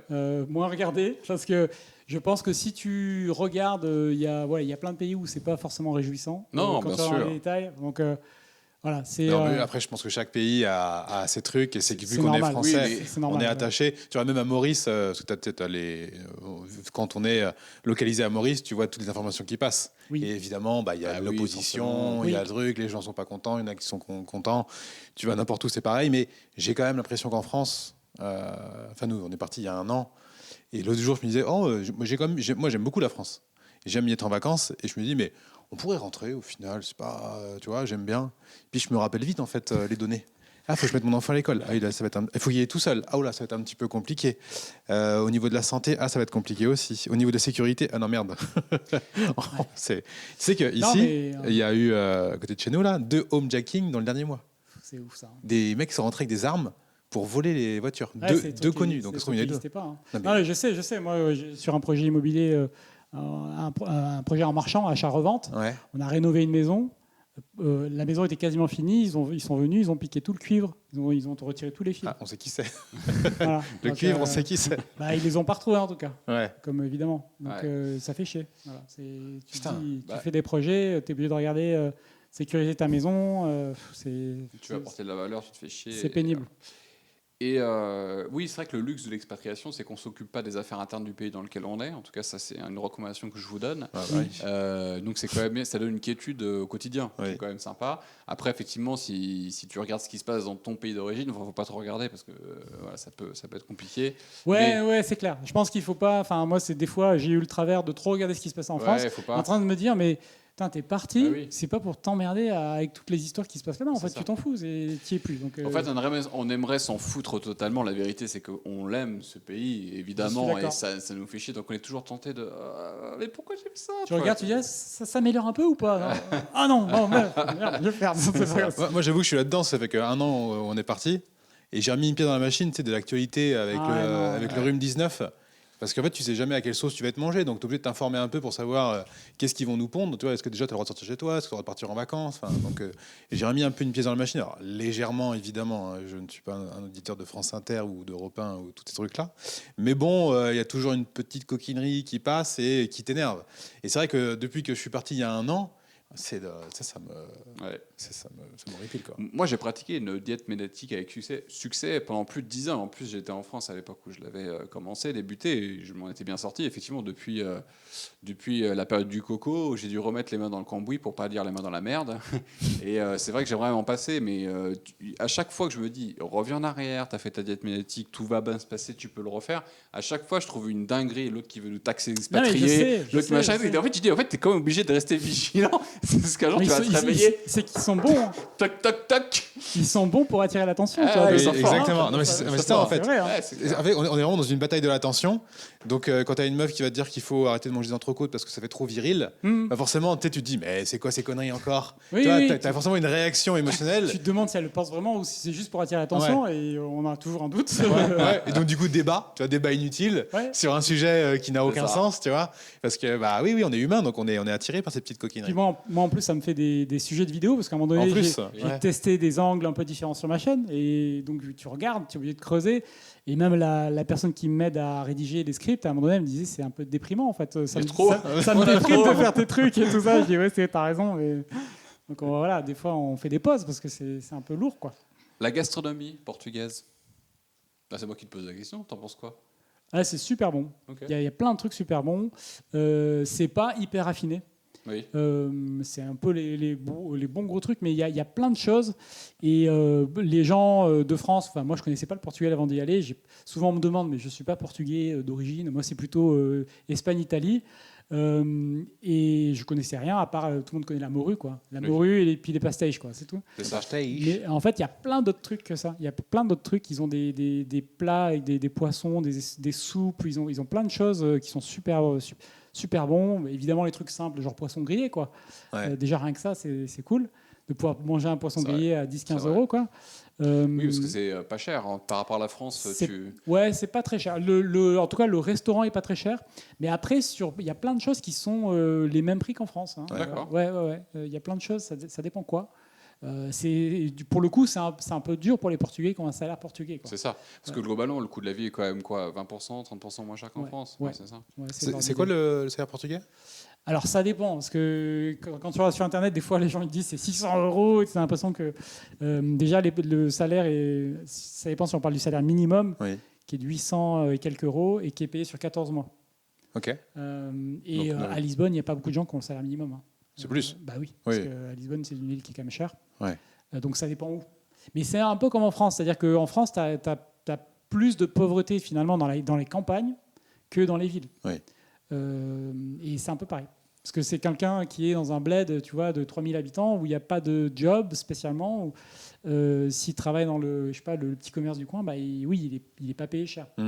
Donc ça dépend quoi. Mais le Portugal, c'est encore beaucoup un pays où il y a un entrepreneuriat familial avec plein de petites boîtes. C'est encore beaucoup comme ça. Oui. Les magasins de bricolage, je suis désolé, c'est mon petit biais immobilier, mais magasins de bricolage, tu vas avoir 5 magasins avec des noms de familles portugaises. Et c'est des magasins portugais. Tu rentres, c'est une maison qui a été transformée en magasin. Ouais. Et ils ont l'entrepôt qui est énorme derrière. Et c'est des super prix, les gens sont cool. Tu vas avoir un Leroy Merlin, mais en fait, la plupart des gens ne vont pas au Leroy Merlin. Ils vont dans les petits magasins. Donc c'est encore très familial. Ouais. Et ça, c'est un truc que j'apprécie beaucoup parce que je préfère payer mon truc dans le magasin du coin. Et j'essaie d'y aller autant que possible. Que aller payer ça dans une enseigne où ça détruit le tissu local, quoi. Ouais, tout à fait. Et ça existe encore beaucoup. C'est bien. Tu comptes rester encore longtemps au Portugal? Pour le moment, pas de projet de bouger? Non, pas de projet de bouger pour l'instant. On va explorer un peu d'autres pistes parce que pour l'instant, on y est bien, mais on regarde quand même pour la suite. On se dit, ouais, tiens, est-ce que ça serait peut-être bien de faire une autre phase ailleurs? Plus loin? Ouais, plus loin, ouais, on regarde, on verra. En Asie? Okay. Ouais, peut-être en Asie, voilà, c'est peut-être partie des pistes. Mais c'est un peu loin. Ouais. Ça pose d'autres problématiques. Mais pour l'instant, on y est bien, on ne prévoit pas d'en partir. Ouais. Est-ce que tu vois des aspects négatifs à ton expatriation ou au Portugal? Oui, les aspects négatifs, il y en a toujours. Il y en a toujours. Le principal, c'est finalement de quitter le pays où j'ai grandi, quoi. Et ça, c'est quand même toujours un déchirement. C'est vrai que dans les commentaires, les gens aiment bien critiquer ceux qui partent. Mais je pense que la majorité d'entre nous, si on avait pu, on serait resté. Oui, je pense aussi, ouais. Voilà, mais plus de sécurité, moins d'impôts. Oui. Ouais. En fait, je pense que ce que faisaient les gens, c'est qu'ils avaient une expérience à l'étranger et puis ils revenaient. Oui, donc, ça avait fait 2-3 ans. Mais là, je pense que la plupart d'entre nous, on n'a pas le projet de revenir, en fait. Ouais, ce que les gens ont du mal à comprendre. Oui, c'est ça. Parce qu'en fait, c'est nous qui vivons une expérience quand on va en France. Ouais. Oui, c'est l'expérience de la chute. Et là, tu es là, tu te dis, bon, je vais rentrer à la maison. Hein. J'ai mangé mon petit bacalao. Moi, j'ai mangé mon petit curry mauricien. C'est vrai, quand on rentre en vacances, c'est génial en vacances. Ouais, t'as les bons côtés, en fait. On a fait le Puy du Fou hier. C'est exceptionnel. Promotion du Puy du Fou non sponsorisée ici. Aller au Puy du Fou, voir, c'est extraordinaire. Bon, ils ont pas besoin, ils ont déjà beaucoup de monde. Ouais, non, mais c'est clair. Non, mais pour les gens qui aillent le faire, on l'avait fait ensemble il y a 2 ou 3 ans. Ouais, c'est énorme. Nous, on l'a fait hier et ils ont encore fait 2 nouveaux spectacles. Et quand tu compares au JO, mais la blague de déglingo, ils sont au-dessus en termes de tout. Moi, j'ai eu la larme aux yeux à deux spectacles, du Puy du Fou. Non, mais c'est d'une qualité incroyable. Ça. Ouais. C'est magnifique. En plein milieu de la Vendée. Perdu. Qu'est-ce que ça fout là? C'est génial. Et puis voilà, ça fout là. Et j'ai insulté la Vendée, là, toute la Vendée. Et Charette se retourne dans sa tombe. Non, mais c'est vraiment exceptionnel. Et on a été dans un restaurant spectacle, une taverne à l'ancienne. On arrivait un peu en retard et tout. Et puis en rentrant, c'est animé, ça, c'est bien. Et puis en fait, les serveuses, elles sont des actrices aussi. Donc elles dansent, elles chantent, elles racontent. La mère Michel a perdu son chat. Mère Michel avec son balai, machin. Tiens, mange ta saucisse, mange ton truc. Je ressens un peu de vinasse, un peu de machin. Mais c'est trop bien. C'est trop bien. Tu sais, c'est la vinasse au pichet. Tu t'amènes, t'as fini, tiens, on va en voir un autre, tu vois. Non, mais c'est à l'ancienne, quoi. C'est super, je trouve. Ouais, mais ça c'est cool. Et encore une fois, la France a des atouts incroyables. Elle a des actifs, parce que moi je réfléchis en termes d'actifs. Et des actifs qui sont incroyables. Qui sont exceptionnels. Ouais. Et ils ont même, j'ai appris ça hier, ils ont même leur école maintenant. Ah ouais. Enfin, je dis maintenant, ça se trouve, ça existe déjà, mais je crois que ça va pas dire de bêtises, de la primaire au lycée ou de la maternelle au lycée. Maintenant, ils vont sortir le lycée. Lycée, c'est ça, le lycée qui est nouveau. Oui, t'as regardé. Maintenant qu'ils ont eu primaire. Maintenant c'est le lycée. Primaire, collège, lycée. Ils sont avec leur uniforme. uniforme du Puy du Fou. Ouais. Ouais. Ouais. Et ils énorme. forment leur poulain pour, tu vois, pour le parc. Excellence, pas que. Il y a Pas aussi que. une excellence académique. Ouais. Donc en fait l'école à l'ancienne, c'est le projet de l'école à l'ancienne entre Ouais. guillemets. Et effectivement avec une excellence dans les arts forcément pour pouvoir faire perdurer le staff du Puy du Fou. Donc c'est un vrai projet quoi. Ouais, mais c'est bien, ça permet de pérenniser Oui. le projet. Ouais. Ça c'est super. Je Qui trouve est déjà 30 ans, mais... Oui ouais. 78. Ouais en 78. Ouais, donc, je connais quelqu'un qui faisait partie des bénévoles qui ont installé le Puy du Fou. Ah ouais. Ouais, qui m'a raconté les histoires au début. C'était rigolo, quoi. Ouais. Mais en plus, c'est nickel, c'est-à-dire que c'est archi propre. Tous les bâtiments sont nickel, le parc nickel, tout est bien. Bon, on peut critiquer un petit peu gentiment le staff, souvent parfois un peu à côté de ses pompes, manque un petit peu peut-être de sourire et de sympathie. C'est pas Disney, quoi. C'est pas Disney. En fait, là où Disney est meilleur, c'est dans le traitement du staff et comment ils forment leur staff. Et je me souviens encore, on était allé juste avant, peut-être 3 semaines avant à Disney, avant le Puy du Fou, avec mon fils et je prends la photo, chose que je fais jamais. Je prends la photo du pirate parce que je sais que mon fils aime bien aller dans le truc du pirate et tout le bateau et donc elle était rigolote. Et à un moment donné, moi je suis pressé, je lui demande la photo au gars et puis le gars il voit que vas-y, en gros fais-moi la photo et on passe à autre chose parce que je suis un peu pressé et tout, mais gentiment, pas dédaigneux, mais j'étais un peu mon truc. Et il prend le temps, il me dit comment vous vous appelez, vous faites quoi dans la vie et tout. Puis je monte, là je regarde parce qu'il voyait que j'étais pas connecté, donc en fait il m'appelle à connecter. Et il prend son temps, il me fait un grand sourire, il me demande ce que je fais, comment je vais, est-ce que c'est la première fois qu'on vient, etc. Et vous habitez où, tu fais quoi? Et après il commence à me tchatcher sur mon métier. Vraiment, il a pris 5-10 minutes Ah ouais. pour créer du rapport avec moi. Et qu'en sortant de la caisse, et c'était même pas, il m'a proposé une seule fois un upsell.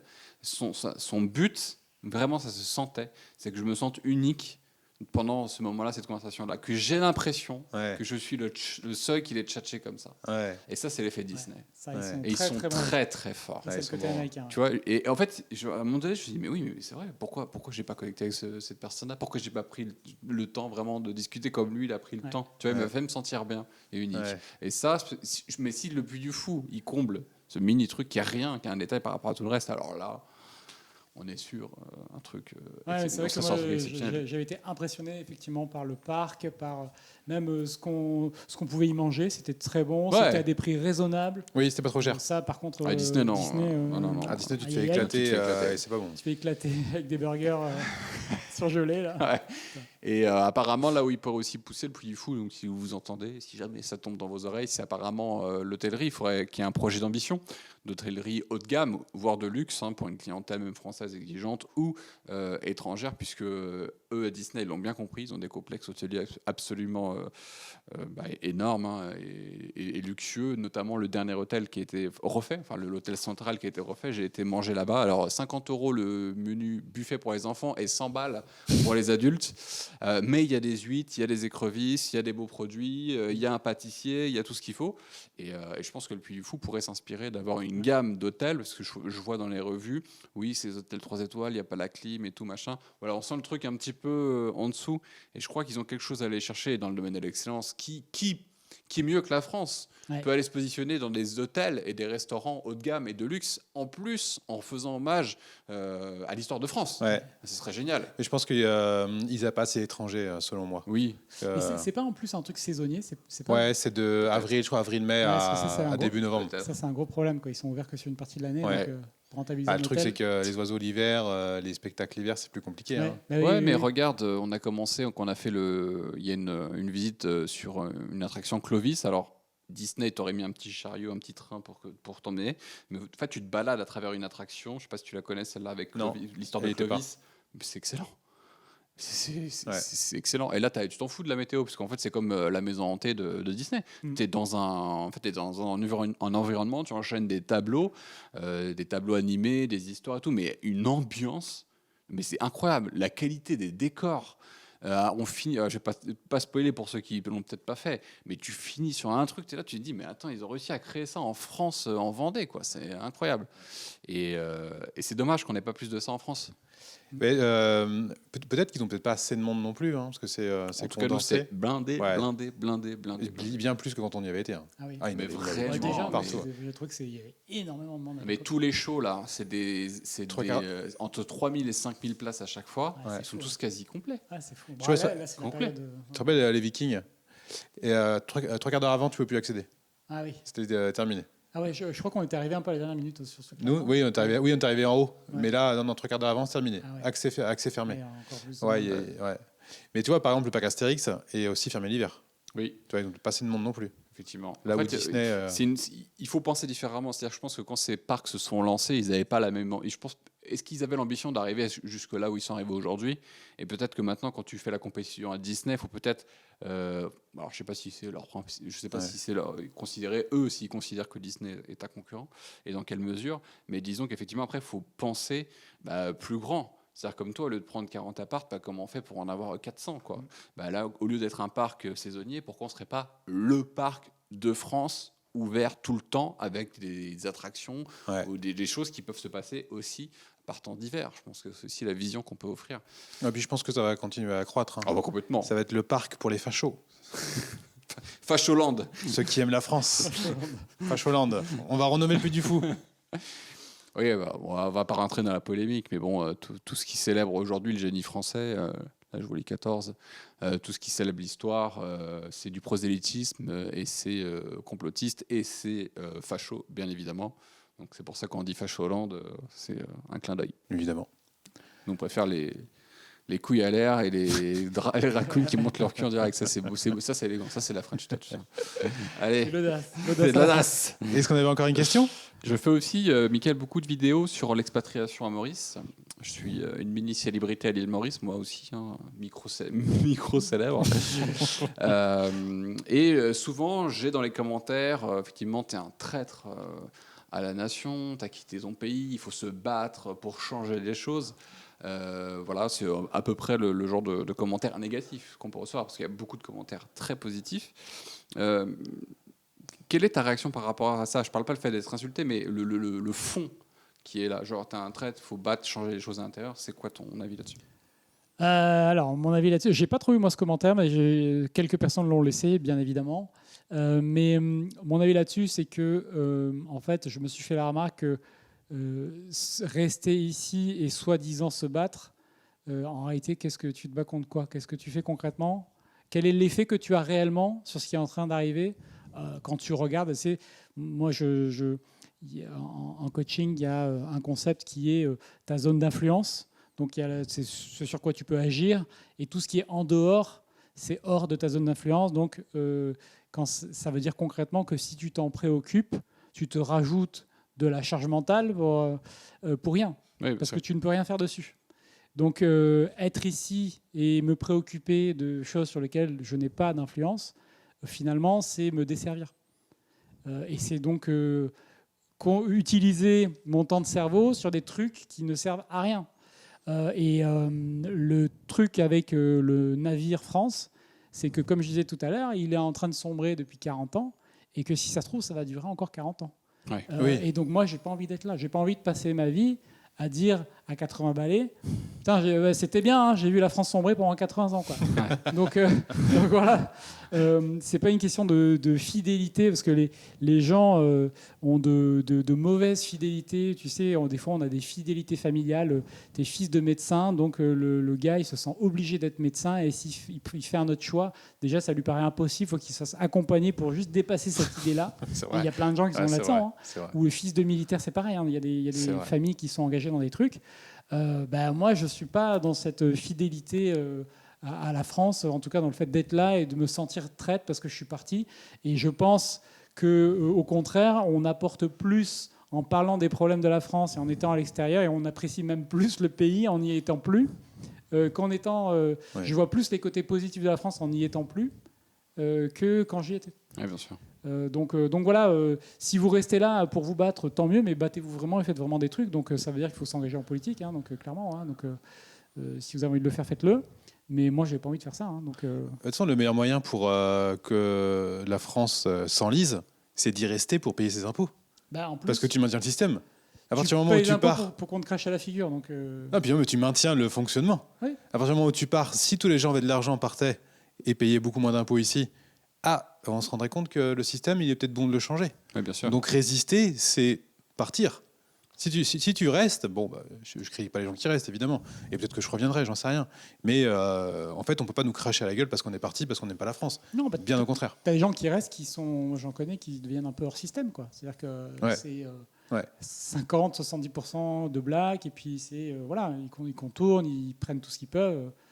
J'ai pas envie d'être là-dedans, quoi. Ouais, c'est ça. Oui. Vivre dans une forêt en autonomie, dans une grotte ou ailleurs. Non, c'est il y se en a couper du système. qui. Oui, il faut faire des trucs un petit peu filous. Oui, voilà, c'est ça. Ouais. Il y en a plein, ils sont très très filous. Voilà, donc après, c'est un jeu. J'ai pas envie de jouer à ça, quoi. Ouais, bien sûr. Oui, On veut dormir tranquille. Exactement, on veut dormir tranquille et que nos enfants soient. Ouais. Qu'il n'y ait pas la police qui emmène papa un matin. C'est clair. Même pour une question de karma, je pense aussi. Oui, c'est Tu ça. commences à faire c'est que ça. des dingueries dans ta vie, bon, à un moment donné, X ou Y, tu sais, l'effet papillon, t'as essayé à un moment donné de faire un truc limite, et en fait, ça a embrayé sur un autre truc, et un jour, t'as un retour de bâton. Ouais, moi, je touche pas à ça non plus. Quel est ton regard sur l'avenir de la France, aussi bien positif que négatif, hein? Le but, c'est pas de dire oh, ça va être la merde, machin. C'est quoi ta vision sur la France, l'économie française, les Français sur 10, 15, 20, 30 ans, pourquoi pas? Ça va être un peu Merci, la on merde. finira là-dessus. Ça va être On un peu finira la par merde. un entité. C'est sur la. Ça risque d'être un petit peu la merde, ouais. Ah, tu y crois, ouais. Tu penses que c'est compliqué. Oui, parce que Ouais. tout est un peu verrouillé quand même. Prisonnier, le système déjà politique, prisonnier de l'Europe. Partant de là, tu peux rien faire, quoi. Alors, nous, on a pensé à une nouvelle solution. Réponse courte, mais voilà. Ouais, qui veut tout c'est dire. pas- Ça a le mérite Si, d'être clair. si j'étais optimiste, je serais ici. Hein. Oui, oui. Et qu'est-ce que tu connais Louis XX? Non. Ça, c'est a- notre projet. Non, mais il y a un train trop marrant en ce Il moment. revient. Ouais. Ah oui, oui. Ouais. Et tu sais, en fait, il y a toujours les descendants du trône, Oui, tu sais, oui, qui oui. sont toujours gardés. Et ils sont deux, je crois. Enfin, moi, ils étaient trois. Mais là, ils sont deux à être Ouais. dans le coup. L'Orléaniste. Il y a un Bourbon, et qui est un descendant de Louis XIV, et un Orléanais qui est un descendant de Louis XIII. Donc, il y en a un il est un peu espagnol, Louis XX. Il est un petit Ouais, peu. mais c'est comme le favori, non? Ouais, ça serait le favori. Et c'est marrant, comme quoi, tu sais, vu que c'est un peu le marasme de n'importe quoi, il y a des royalistes qui viennent, tu vois, sur le devant de la scène, et il a quand même eu une tribune dans le JDD. Pas mal. C'est ouf, quand même. Donc peut-être que dans 10 ans, En fait, il n'est pas exclu qu'on ait éventuellement un retour à la monarchie. Bah, Tout est possible. au final, hein, quitte à se faire enculer. Autant que ce soit réellement fait. Autant un roi, quoi. autant que ce soit avec panache. Ah non, mais c'est un sujet intéressant. On va quitte à se faire enculer, tu sais, autant que ça fait de façon royale. N'importe quoi. Podcast. Encore un bon podcast. Bon, voilà. Non, mais bon, oui, voilà. Après, à cette époque-là, voilà, ils prenaient leurs aises, mais Non, mais ça peut changer. Moi tu sais, ok, moi, ça peut changer. Non, mais moi, je crois en Peut-être que un- s'il utilise Fantastic Book, il envoie un PDF. La chose français. ça peut changer. Le mec remet la sponsor à toutes les réponses. Non, pas du tout. Moi, je pense qu'on pourrait. J'ai parlé à mon projet à Fabien, il est d'accord avec moi. De con. De con dans une salle. Tu sais. Oh, c'est génial. Ouais, génial. Moi, je pense qu'on pourrait faire une monarchie hybride à base de. On partirait sur, Non, mais n'importe quoi. on partirait sur une monarchie avec notre bon roi, Louis XX. Et en fait, il représenterait la stabilité de la France aussi bien en interne qu'en externe, puisqu'en fait, on voit bien qu'on a des glingos qui veulent imposer leur marque de l'histoire, mais ils font n'importe quoi.